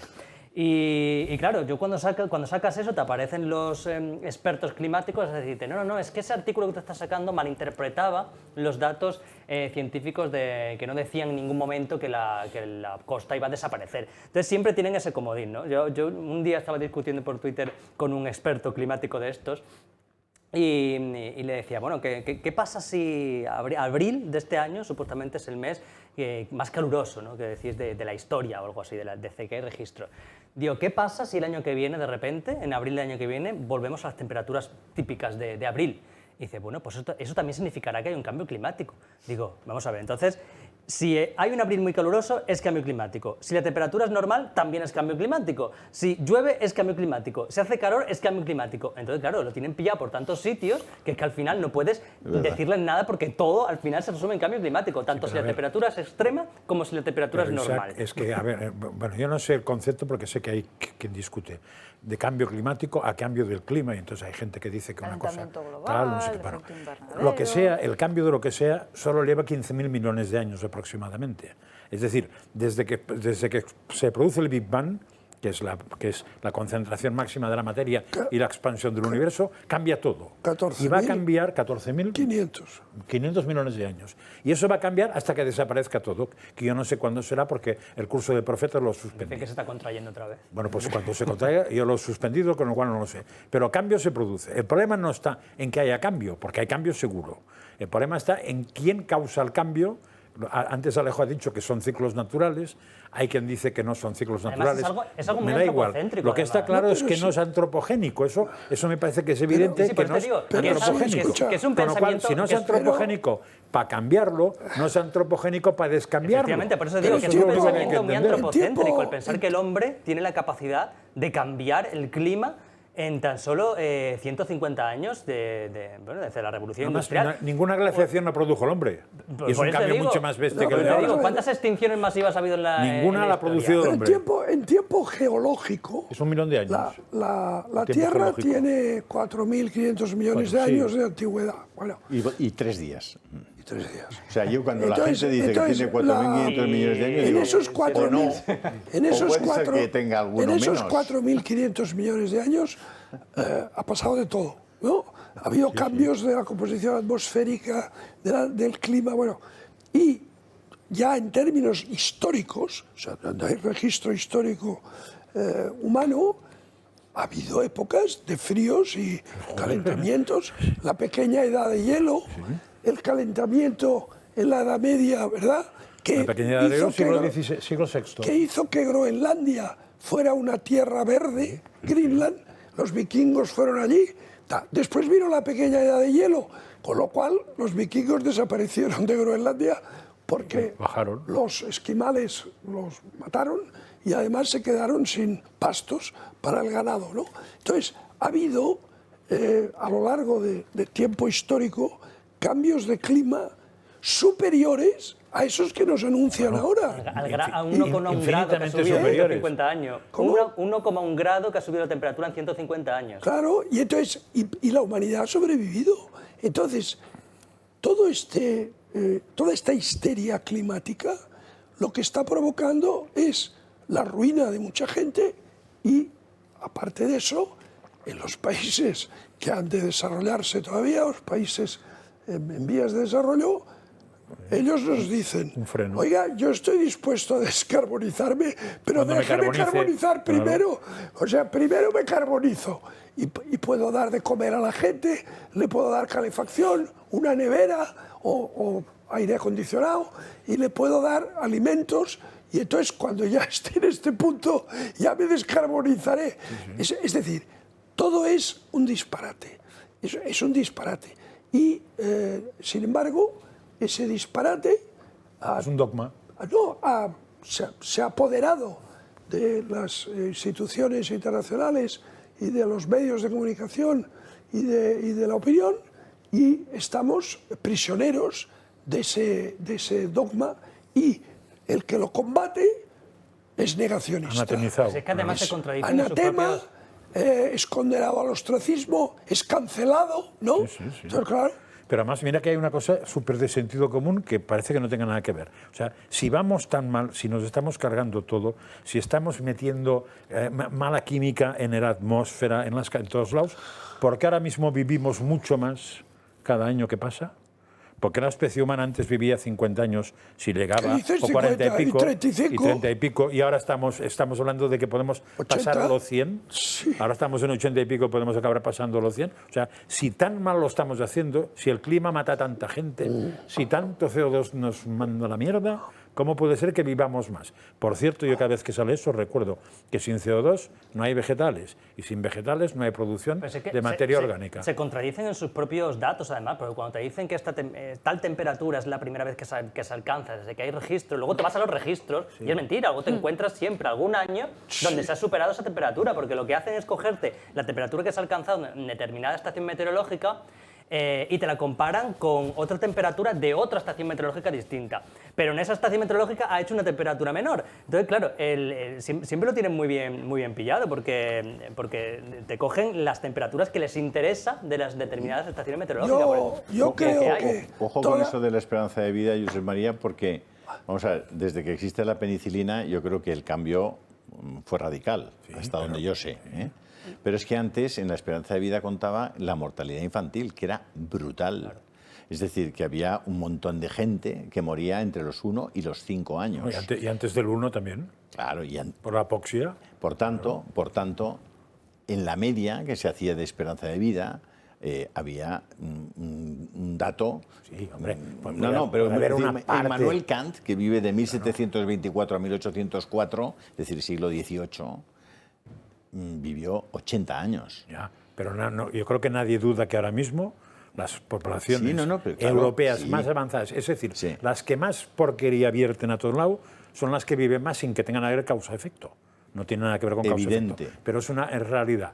Y que antes habría gente que podía vivir lo que quieras, creo que Matusalén 900, ¿no? Pero en fin, fue uno. Esos años no eran años. No es como si lo fueran, pero sería uno, ¿eh? No era toda la civilización. O sea, tampoco cambiaría la estadística ni que hubiera 20 Matusalenes en Jericó, ni que hubiera 20 niños que se murieran. O sea, la estadística es más seria que todo esto, o da para más. Ha mejorado mucho.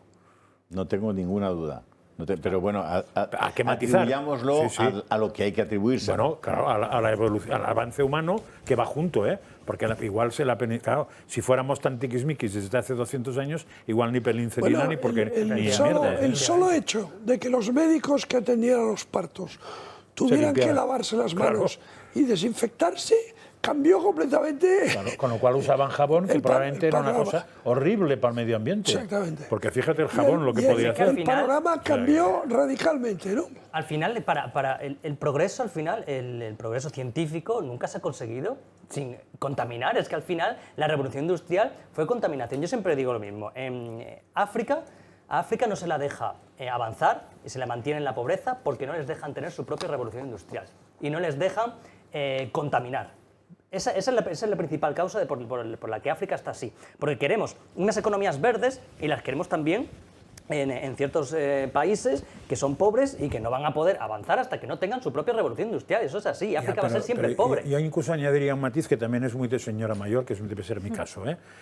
Es decir, a ver, se está planteando, y creo que la clave está en que si yo ensucio, tengo que limpiar. Yo creo que eso es una cosa clarísima.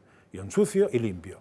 Lo que no se puede hacer es obligar a la gente que no ensucie, porque según qué suciedad es necesaria. O sea, yo no puedo producir casi nada si no tengo restos en la producción. No puedo fabricar casi nada si no hay restos. Lo que tengo que hacer es obligar a que el que produce los restos no haga como se ha hecho mucho tiempo, que es que le zurzan al de al lado, los restos van ahí y ya está. Eso es lo que hay que prohibir. O sea, que una fábrica abierta porquería a un río, eso hay que machacarlo. Porque ahora mismo hay posibilidades de no hacerlo, que tiene un coste, pues ya lo sabemos, pero lo que no puedes prohibir es que nadie fabrique nada porque hay unos restos que molestan, porque Mira, que es lo que pretendemos. Fíjate que se quieren cargar las vacas, ayer decían por el nitrógeno, antes también era por el CO2, no sé por qué debe ser. O sea, cargarse vacas por esto, no, hombre, no, lo que tiene que hacer es, si realmente hacer una cosa tan mala, quítela, o sea, no coma la porquería que saca la vaca. Mira, muchos y sobre todo si es un problema global, trata de dar soluciones en función de las emisiones que hace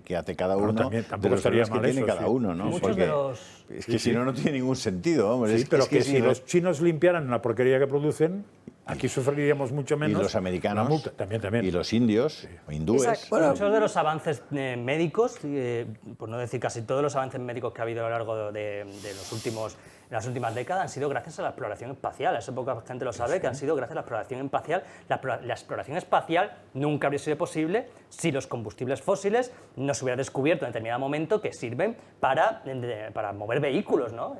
Nunca jamás se habría llegado a la exploración espacial que lanzó cohetes al espacio, que luego ha permitido el descubrimiento de muchos Y por cierto, avances que médicos. ensucian la atmósfera. ¿Cuántas cosas hay en la atmósfera que no habían estado nunca? Que son restos de cohetes, satélites y esto. Basura espacial. ¿Cuánta hay? Que me parece que hacer vamos a ver, hablar sobre el tema de cuánto queremos vivir más y no ser capaces de estar hablando al mismo tiempo, en paralelo, de para qué queremos vivir más, es al menos una consideración bastante estéril. Sí. Es decir, yo creo que estamos consiguiendo vivir más. También estamos consiguiendo que el final de la vida cada vez sea más dependiente, y que por tanto esa calidad de vida, esa autoconciencia de ser humano se pierda en una parte de la vida no desdeñable. Y yo creo que deberían enseñarnos a vivir más, pero también a que sepamos para qué estamos viviendo. ¿Cuál es nuestro fin? Me estás recordando una tontería una serie que vi el otro día, es una tontería, pero me pareció muy buena, que es un matrimonio del oeste americano que están en su rancho, todo esto, que viven felices, bajan a la ciudad, y eso debe ser a principios del siglo XX, ¿no? Sí.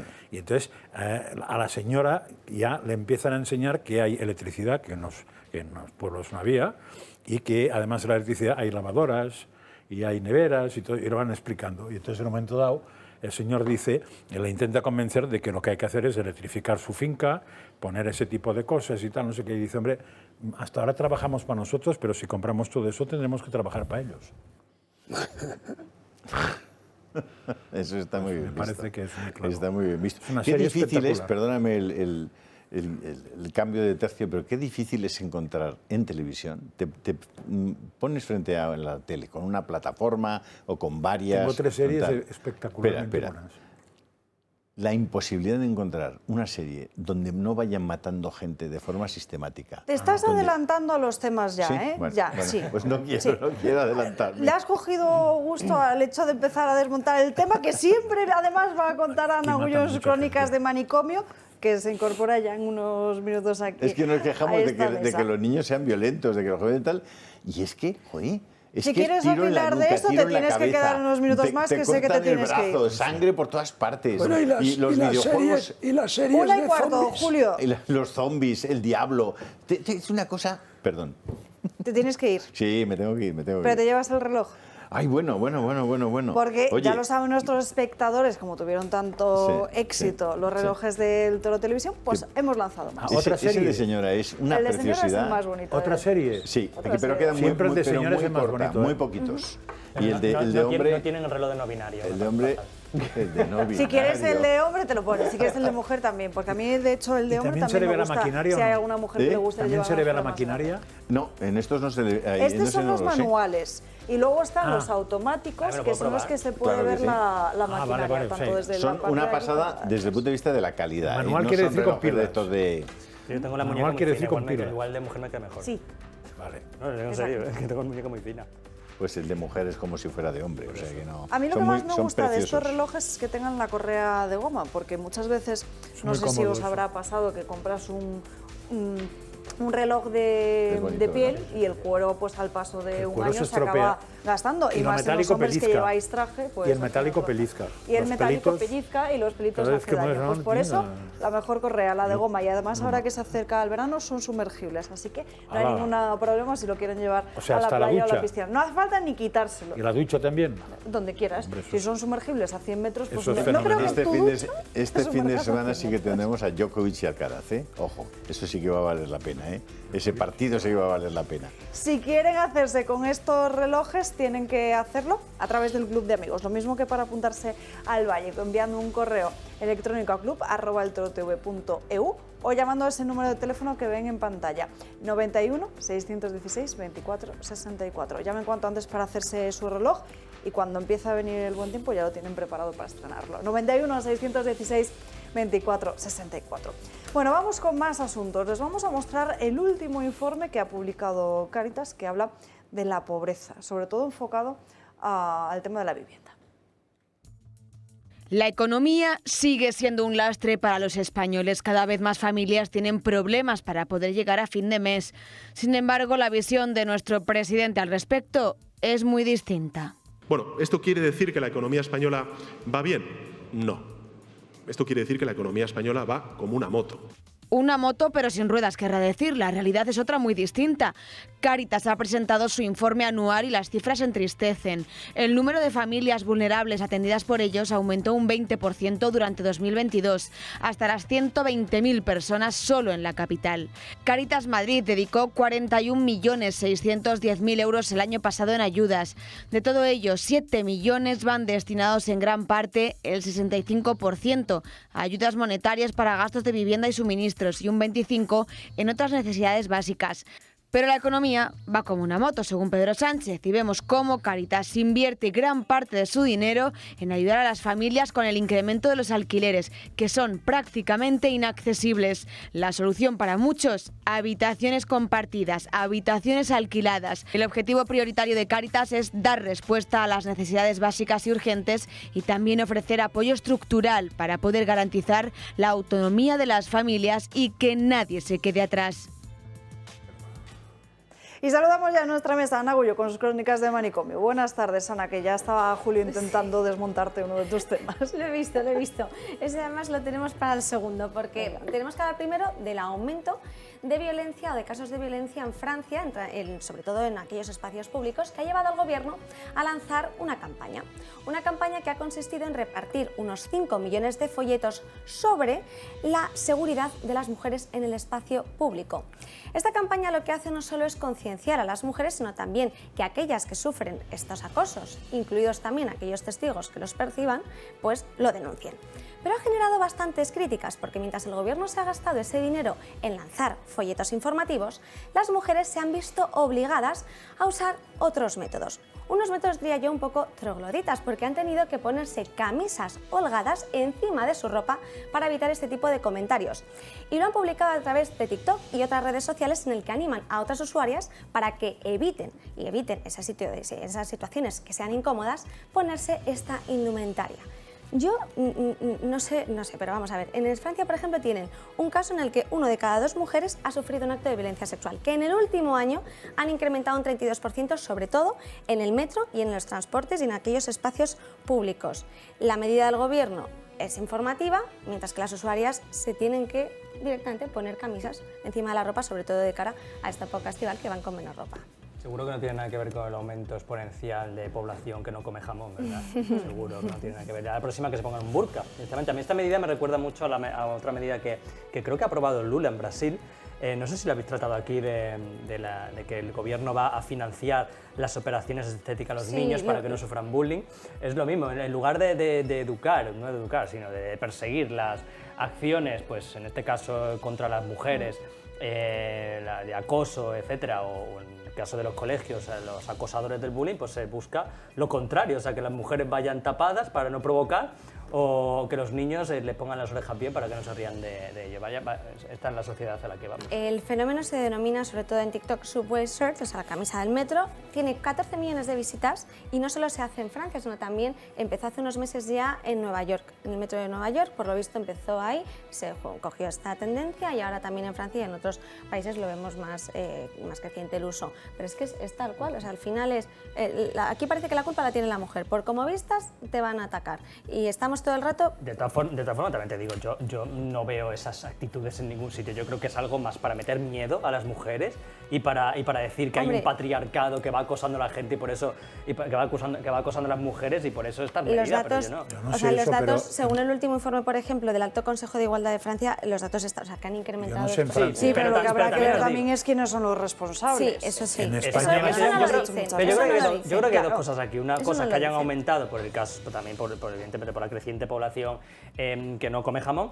Y otro caso también es que no sé si pasará como en España, que en España, por ejemplo, han cambiado el concepto de lo que es una agresión sexual o, por ejemplo, un piropo ya se considera violencia sexual. Entonces eso ya se contabiliza como violencia sexual y por eso te dicen que han subido exponencialmente las agresiones. Porque claro, contabilizas un piropo como violencia. Entonces dices, no, una de cada 2 mujeres ha sufrido violencia sexual. ¿Qué violencia sexual ha sufrido usted? No, que me han llamado guapo por la calle. En España, estadísticas oficiales, el número de violaciones que se producen fundamentalmente sobre el sexo femenino desde el sexo masculino puede haber aumentado más de un 100% en los 2 últimos o 3 años. Sí, bueno, yo hablo de las violencias. Es una auténtica, no, yo hablo de violación, o sea, de una auténtica burrada. Explicaciones, puede haber muchas, pero banalizar el sexo es la causa fundamental de eso. Alejo. No, y después que... Hombre, teniendo en cuenta que el 46% de las agresiones sexuales las cometen extranjeros, igual tiene que ver también el aumento de determinada población. A ver, y después que se crea un clima de sexualización de la vida social. Todo el día se habla de lo mismo. Se habla de el tema LGTBI, se habla de las agresiones sexuales y de manera obsesiva para multiplicar los mecanismos de control sobre la población al final, ¿no? Entonces, ¿qué pasa? Que se produce un efecto emulación, porque si tú estás todo el día hablando de violencia machista y no hablas de otra cosa, al final creas un clima en el que fomentas que se produzca más violencia machista. Entonces, yo creo que hemos llegado a un punto en que se ha configurado una forma de ver la vida que al final produce aquellos efectos que se quieren combatir. Es una contradicción. Esto mismo de las mujeres que tú explicabas, ¿no? De las agresiones en el metro, pues es eso, ¿no? Es decir, ya está la cosa desbordada, ¿no? Y entonces las medidas preventivas, al final, ¿qué hacen? Pues disminuir la libertad de las personas, ¿no? Sí, pero que el tema de hipersexualizar el mundo, eso acaba así. Es más, voy a poner un ejemplo que es bien tonto.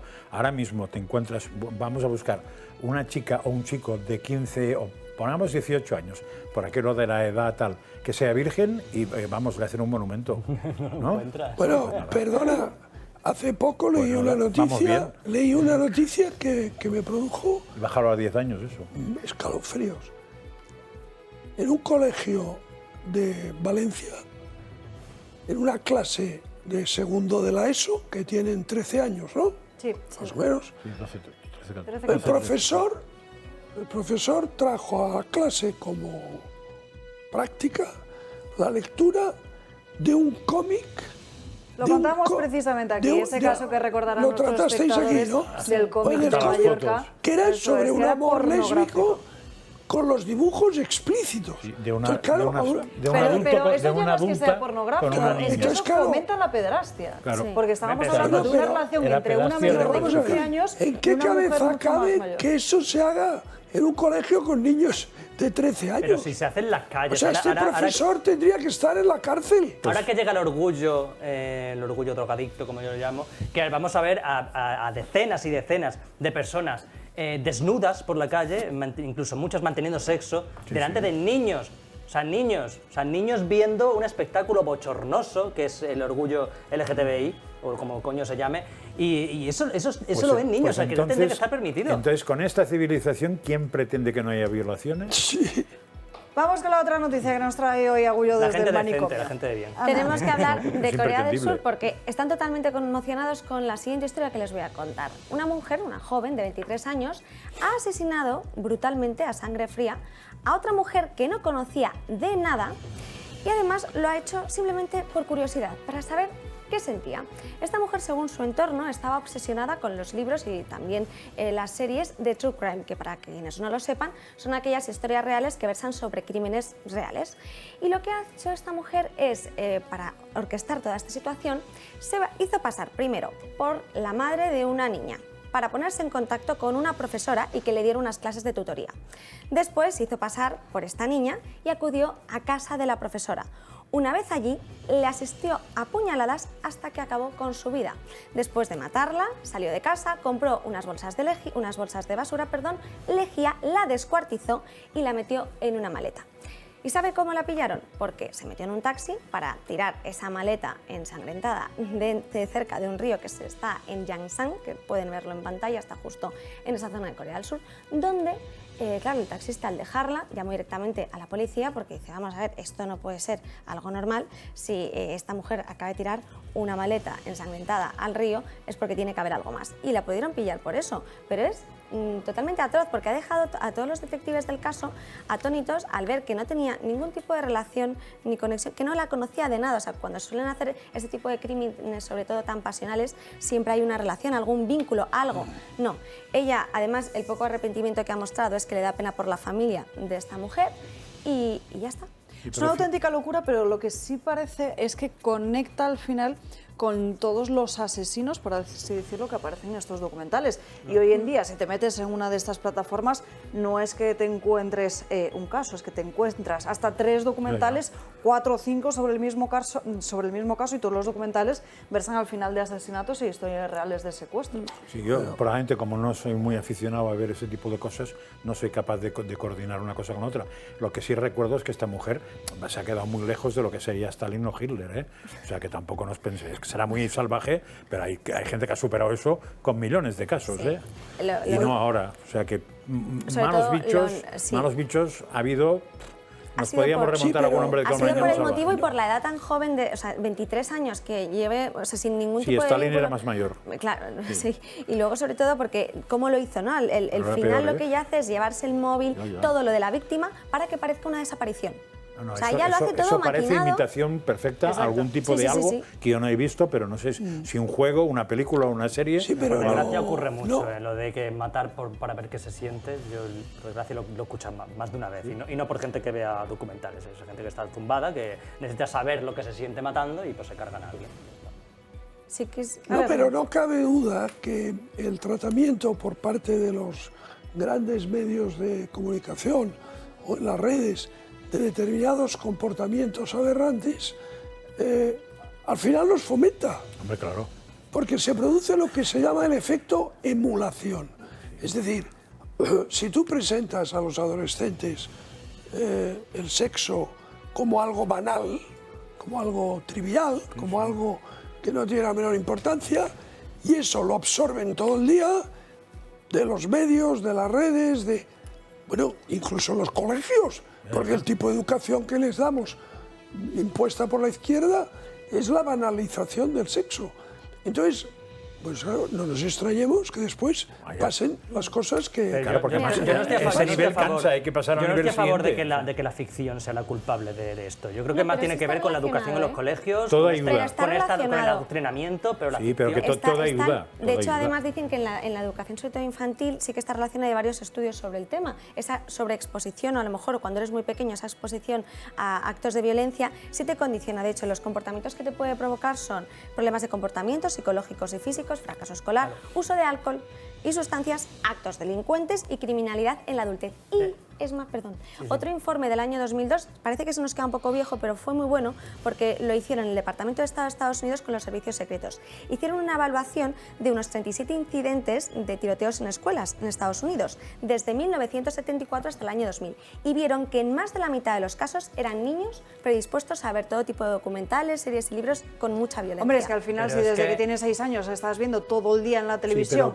porno o asesinatos, pues al final... El problema yo no creo que el problema sea la ficción, el problema es que luego no se les enseña a distinguir la ficción de la realidad, También. porque es que la ficción, este tipo de ficción ha existido siempre. O sea, yo, por ejemplo, en mi generación hemos crecido viendo series como Al salir de clase, Compañero, que son series donde también pasaban esas cosas, pero luego llegabas al colegio y no pasaba eso. Entonces sabías distinguir la realidad de la ficción. Ahora no, ahora ya directamente en los colegios te enseñan que eso tiene que ocurrir en la realidad y te adoctrinan. Es que ahora mismo, como no estoy en un colegio, no sé qué enseñan, pero lo que sí veo claro es que porno ha existido cuando siempre. dices que hay estudios, yo tampoco me perdería mucho tiempo en estudios, porque hay cada estudio que se lo puede meter donde les quepa. En general, lo que hay es sentido común. El que tiene sentido común entiende perfectamente las cosas que afectan al comportamiento aquí lo y el que tenemos no, que dejar porque no hay tiempo para más, Ana Agullo. Gracias Siento. por estas crónicas de manicomio. Los estudios hay que mirarlos y, oye, pues Ya está. eso es lo que cuentan. Claro. Y a veces Pero pues, no nos hay fiemos un algunos pelo. casos, como por ejemplo el del Ártico, que ves que no tal y que hay otro que tampoco han acertado mucho. En fin, última pausa para la publicidad, muy rápida, y a la vuelta seguimos hablando de más asuntos. Estamos de vuelta andando caña, pasan 7 minutos de la 1:30 y tenemos aquí con nosotros a José Luis Montesinos, que es fundador y CEO de Comefruta. Muy buenas tardes. Hola, buenas tardes. Bueno, cuéntanos un poco la historia de Comefruta.es, cuándo nace y cómo nace y por qué. Muy bien, pues allá por 2009 estaba yo trabajando en Telefónica, llevaba unos cuantos años ya de multinacional y quería hacer un proyecto personal, trabajar por mi cuenta, al fin de cuentas. Y empecé a darle vueltas a ideas y tal, y una de las que se me ocurrió, que relacionaba un poco mi experiencia en Telefónica en temas de marketing y de comercio electrónico con un negocio, una explotación familiar agrícola pequeña que tenemos en casa de toda la vida, de mi padre, de mis abuelos, y combinando esos dos mundos empecé en el mundo este del e-commerce, porque mi idea era solo vender online. Y en 2011 arranca la aventura de Comefruta y hasta aquí hemos llegado, o sea, pues seguimos ahí funcionando. ¿A qué cliente os dirigís actualmente? Bueno, la verdad es que el cliente, hay mucho consumidor final y de esos hay gente que viene buscando algunos productos específicos que no encuentran en los supermercados. Pues ahora hemos tenido la campaña de la cereza, que ahora ya está muy extendida, pero al principio de campaña había muy pocos sitios que la tuviesen y en la tienda de Comefruta pues podías encontrar cerezas a buen precio y con buena calidad. Y también productos, no sé, piparras, espárrago blanco de Navarra fresco, hay cosas que normalmente no están en las fruterías y hay cliente que viene buscando esto. Otros vienen porque distribuimos al final a través de mensajerías en toda España y hay algunos pues, que en determinadas zonas no están muy bien servidos por las fruterías locales y buscan el producto online y llegan a nuestra tienda. También tenemos cliente de grandes ciudades que quiere hacer una compra más saludable y que el sistema de compra online pues les facilita la vida de tener unas cestas recurrentes o de hacer su pedido a medida, pero ya sobre un pedido hecho y te facilita el tiempo y la calidad de productos. Y luego tenemos otro público muy diferente, que es la empresa. En empresas tenemos desde algunos pequeños restaurantes que también tienen dificultades para acceder a determinados productos, a empresas dentro de lo que ahora llaman el salario emocional, que es dar beneficios a los empleados que vayan un poco más allá del dinero, ¿no? Del sueldo a final de mes. Y en eso, pues la fruta engancha muy bien con la salud y con cosas que los empleados perciben como que la empresa les cuida más y están más contentos. Además, esa cereza que mencionaba está buenísima. Cuéntanos un poco cuáles son los próximos retos del proyecto que os estáis trayendo entre manos. Muy bien, pues bueno, es un poco seguir evolucionando lo que ya hacemos desde hace 12 años, seguir incorporando nuevos productores, porque al final no trabajamos solo con nuestro negocio propio, que era muy limitado, ese es el modelo inicial, pero al final no podíamos servir durante todo el año ni variedad de productos, entonces tenemos a bastantes productores con los que trabajamos directamente y seguir en esa línea. Y también somos un equipo de Comefruta, los que trabajamos solo para Comefruta, de 7 personas. Hemos conseguido mucho conocimiento del mundo online, tanto de la venta a consumidor final como a empresas, y estamos empezando con otros 4 proyectos a más asesorar y a poner nuestra experiencia al servicio de otros negocios que no están tan avanzados en la parte digital. Y bueno, luego también un poco lo del salario emocional es otra línea que estamos trabajando bastante, y ayudar a las empresas a construir esos beneficios a los empleados, que a veces son en forma de fruta, a veces en eventos, a veces incluso en visitas a alguno de los agricultores que estamos potenciando para que vayan allí, vean la siembra o la recogida del producto. Entonces, todo ese tipo de acciones hacia las empresas también es una línea en la que estamos trabajando bastante y queremos seguir en ello. Ahora un espectador que nos esté viendo, porque mientras estábamos charlando han ido apareciendo imágenes de las distintas frutas que se pueden conseguir a través de comefruta.es, y dirá, ¿y yo qué es lo que tengo que hacer si quiero hacer un pedido?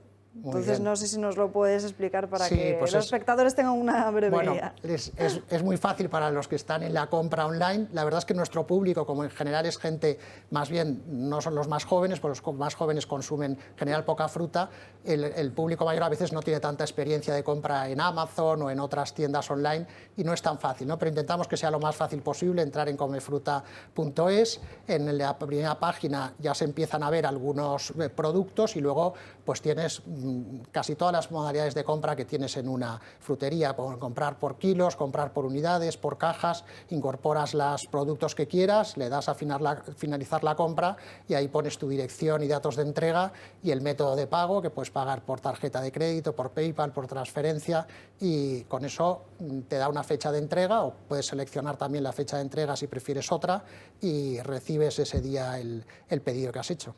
Sí, no, más o menos me has respondido a la pregunta, pero tiene una segunda parte. Porque dices que inicialmente teníais, digamos, una zona de producción propia, y a partir de ahí empezasteis a vender. Pero claro, con esto no se va a ningún sitio, o sea, habéis tenido que ampliar. ¿Cómo aseguras la calidad ampliando, buscando otro tipo de productores? Porque, ¿qué pedís? ¿Que os venga el producto primero a vosotros para distribuirlo, o que lo manden directamente ellos? No, empezamos también, o sea, es que todo esto ha sido mucha prueba y error, entonces claro, ya vimos que nuestro negocio solo no era suficiente. Luego incorporamos a productores y enviaban ellos directamente, pero nos fallaba, como dices, el control de calidad, incluso los embalajes, el cómo presentaban el producto, y al final lo que hacemos es centralizar, o sea, del productor nos llega pues un palé con todo lo que hay que servir ese día, y nosotros lo convertimos en los pedidos a cliente, que además tiene la ventaja que lo recibe todo en única entrega, claro. Porque al principio pedías 4 o 5 productos, que es muy habitual en nuestra compra, y recibías a lo mejor 2 o 3 entregas, a veces algunos se agregaban, pero eran 2 o 3 visitas, y eso daba mucha incidencia, porque no me ha llegado todo, esto no está todo lo que quería, entonces bueno, era difícil de explicar. Pues José Luis Montesinos, un placer haber podido charlar con usted. Muchas gracias, encantado. Cambiamos ahora de asunto, nos vamos hasta la página de tribunales, porque hay mucha polémica con Dolores Delgado, Gabriel Serrano, por ese nombramiento como fiscal de Memoria Democrática. Gaby, cuéntanos cuáles son esas últimas novedades. Muy buenas, Alba. La exministra de Justicia, Dolores Delgado, podría liderar la Fiscalía de Memoria Democrática, y de aquí surgen varios problemas. Hay 4 candidatos para el puesto, pero el actual fiscal general del Estado, Álvaro Ortiz, parece que durante el último tiempo ha ido preparando el camino para su conocida.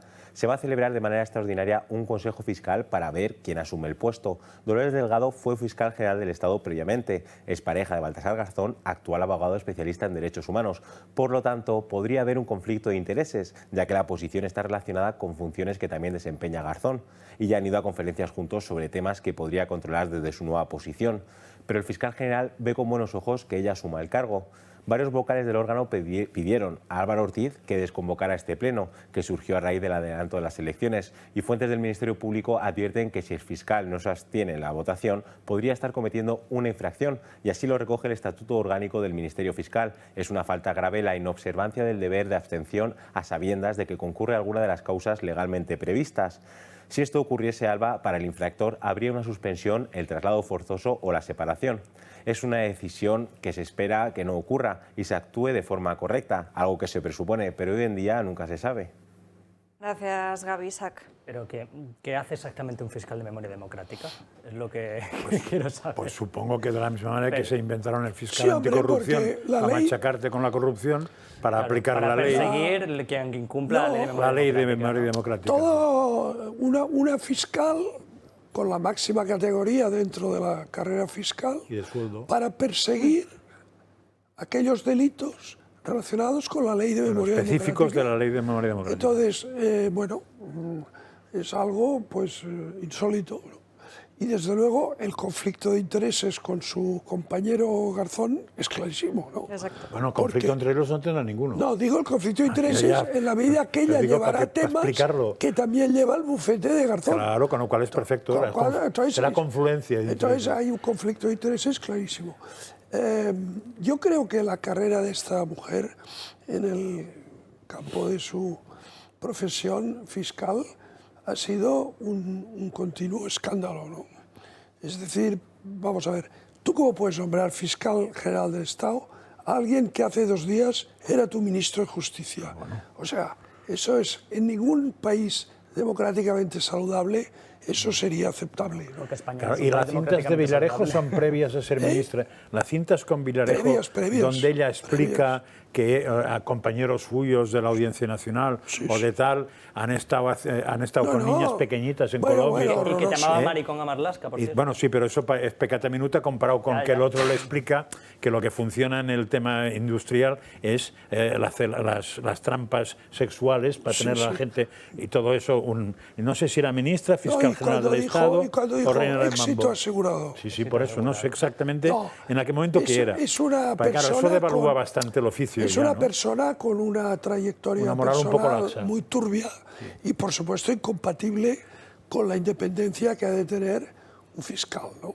Entonces, bueno, yo creo que una de las reformas que tiene que hacer el nuevo gobierno a partir del 23 de julio, si es que hay un cambio de color político, es que para ser fiscal general del Estado o para ser vocal del Consejo General del Poder Judicial o para ser magistrado del Tribunal Constitucional, no tiene que haber ninguna vinculación, ni presente ni pasada, con partidos políticos. Claro, y si Pero además, no 5 años, 2 años, no, nunca. Claro, y si además, Si a ti, tú eres juez y te nombras ministro de Justicia, tienes que dejar la carrera judicial.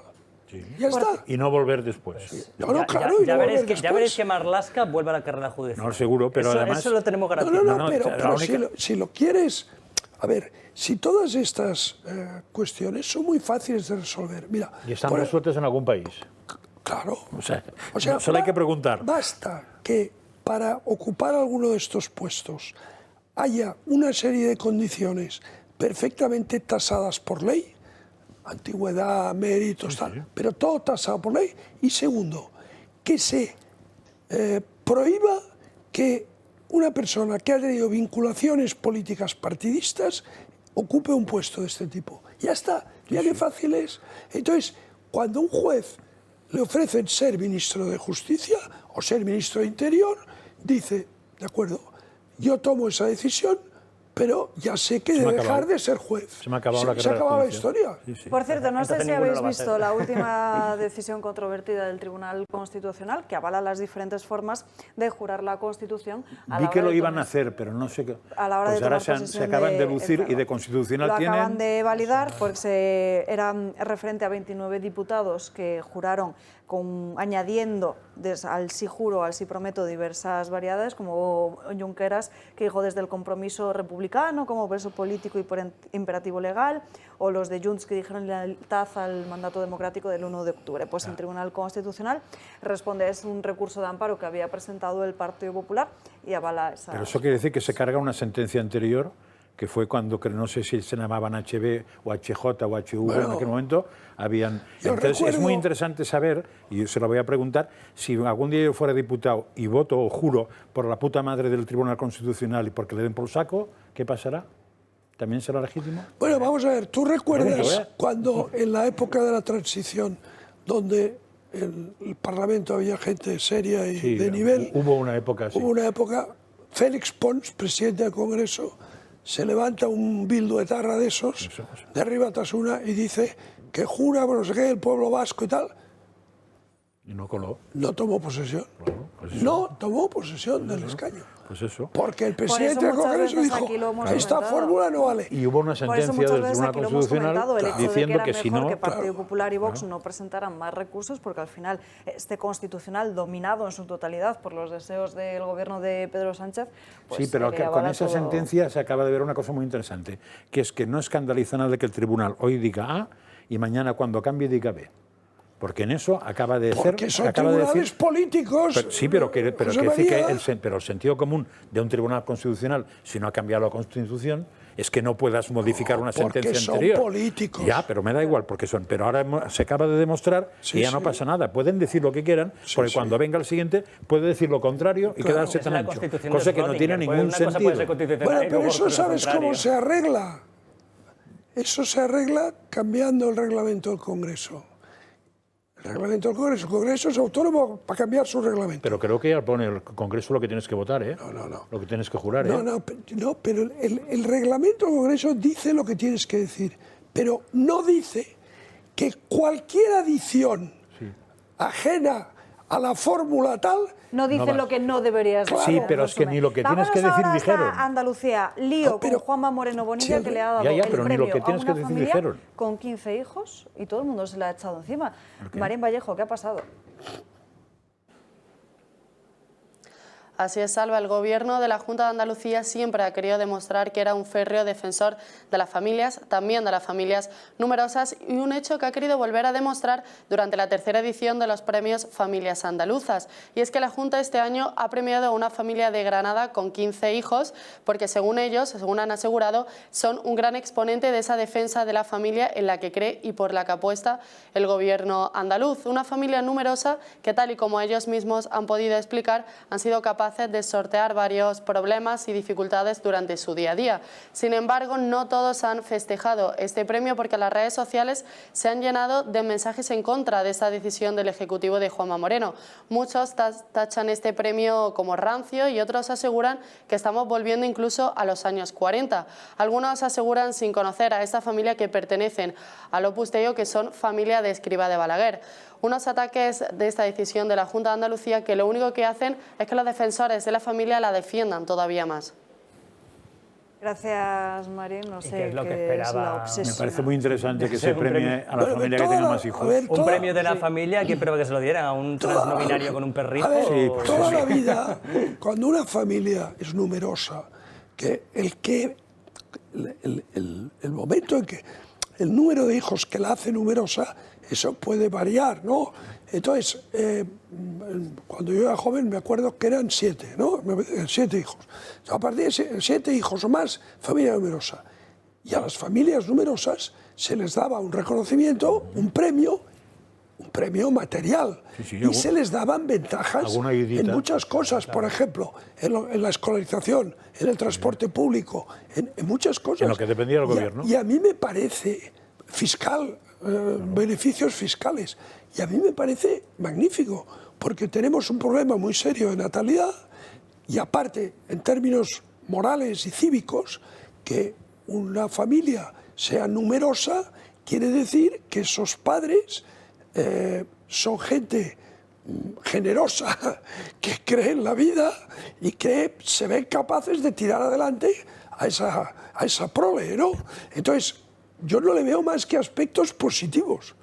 Y entonces que la sociedad lo reconozca me parece magnífico. A no ser que quieras, que debe pasar, quieras un modelo raro, como decías tú. Claro, es que aquí lo que se va es la destrucción de la familia. Entonces, normalmente es normal que esta gente pues rabie contra este tipo de medida, porque lo que... Mira, el otro día, no sé cuándo fue, que colgaron una pancarta en la Facultad de Ciencias Políticas de aquí de Madrid, en el que decía algo así como, es una barbaridad, ¿vale? Acostarte con tu hermana es el primer paso para acabar con la familia. O sea, esta gente está obsesionada con acabar... ¿Por qué no con la madre?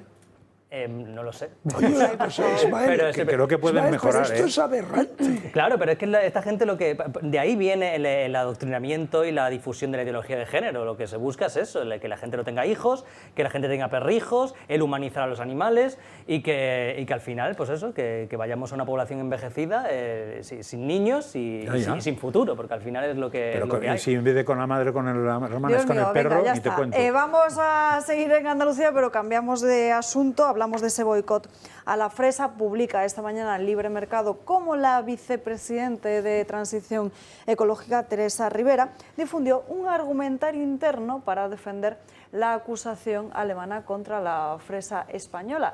Dice que el Ministerio no valora todas las iniciativas del Parlamento de un Estado miembro, sí opina sobre si es conveniente que se produzca en periodo electoral. Como saben, toda esta campaña orquestada desde Alemania por una plataforma se origina por ese proyecto de ley que dicen de Doñana, donde dicen que se estaría retirando agua del acuífero para poder regar esos terrenos de fresa, cuando en ningún momento esto se contempla. Ha sido apoyado en todo momento por el Gobierno de España. E incluso provocó que varios diputados alemanes vinieran aquí a nuestro país para visitar primero el ministerio de Teresa Ribera y luego irse a Doñana. Sin embargo, cuando estaban en el propio ministerio, eso se canceló por la convocatoria de elecciones generales y por una posible injerencia. Juanma Moreno Bonilla, por cierto, ha enviado una carta durísima al presidente del Gobierno, a Pedro Sánchez, por este ataque. Le recuerda lo que significa este sector para España. Dice que tiene como unos 100.000 empleos directos, otros 160.000 indirectos. Dice la enorme preocupación que en Huelva, en toda Andalucía y por supuesto en el Gobierno que presido genera cualquier campaña que ponga en tela de juicio la calidad y la sostenibilidad de nuestra producción agrícola. Prosigue asegurando que su posicionamiento como presidente de España y el de su ministra haya generado en Andalucía una considerable indignación y la sensación de indefensión frente a quienes con intereses desconocidos solo persiguen el desprestigio de nuestra marca y la ruina de los agricultores. Añade en el último de los párrafos Moreno Bonilla que ningún objetivo político y ninguna campaña electoral puede justificar que el Gobierno de España dé amparo e incluso difusión a una sucesión de falsedades que ponen en peligro la rentabilidad y continuidad de este sector en Andalucía. Creo que hace muy bien en poner el dedo en el ojo a Greta Ribera y a Greto Sánchez, porque claro, ahí es muy importante en política también que el que la hace la pague. Entonces, una vez han hecho lo que han hecho, bueno, ya la han pagado perdiendo la Diputación de Huelva, que la habían tenido toda la vida. Pero espero que pierda más, y más cosas, pero espero que pierda más. De otra manera, los supermercados que se habían negado a vender la fresa ya han levantado el boicot, ¿no? Creo recordar. Me suena que alguien dijo ayer que sí. Sí, ya han reculado. Uno de ellos sí. Han reculado, creo que uno de ellos ha reculado públicamente. Porque evidentemente bueno, por supuesto, es que era un disparate que viniera aquí una delegación del Bundestag. Es un disparate. Entonces, afortunadamente, eso se ha cancelado, ¿no? Pero este furor ecologista o medioambientalista nos demuestra que estamos inmersos en una especie de religiones laicas que, con dogmas y con todo, que son intolerantes, porque vamos a ver, ¿quién no quiere que los acuíferos sean respetados, que no sean vaciados? Todos estamos de acuerdo en eso, pero vamos a ver, vamos a dejar en el paro a 100.000 personas. O sea, todo hay que ponerlo... O sea, ¿qué es más importante, el hombre o el acuífero? Claro, entonces, ese es el tema. Todo hay que ponerlo en una balanza. ¿El hombre o la zarigüeya? Pues ese es el problema. En una balanza, ¿no? Claro, pues aquí estos prefieren, por eso les he llamado Greto y Greta, ¿no? Esos prefieren la zarigüeya, el acuífero, todo eso, en vez de los hombres. No se dan cuenta que es al revés.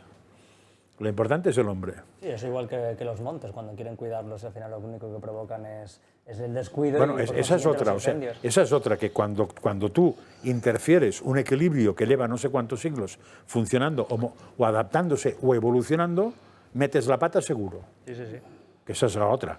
O las presas, la destrucción de presas. Esa es la otra. Ojo, noticia de última hora, nos queda menos de un minuto. Vox vuelve a solicitar que se repita el escrutinio general de la ciudad de Barcelona, realizado en fecha 2 de junio de 2023, y exige abrir los sobres de todos y cada uno de los votos nulos para su debido examen y comprobación. Vox presenta este nuevo recurso contra el acuerdo de la Junta Electoral Central por ese recuento de votos. Según las alegaciones, Vox considera que los criterios aplicados por la Junta son absolutamente restrictivos y van en detrimento de los partidos políticos que no contaban con apoderados o interventores en todas y cada una de las mesas. Considera además que el perjuicio causado es mayúsculo, dado que se encuentra aproximadamente a 1.500 votos de la obtención del tercer concejal en el Ayuntamiento de Barcelona, habiendo considerado nulos un total de 6.400 votos. Vox exige de nuevo ese recuento en la ciudad de Barcelona. Hasta aquí hemos llegado por hoy, no hay tiempo para más. Gracias a todos por acompañarnos a lo largo de esta mañana dando caña. Les veo puntual aquí, como siempre, a las 12 mañana. Que tengan un feliz miércoles.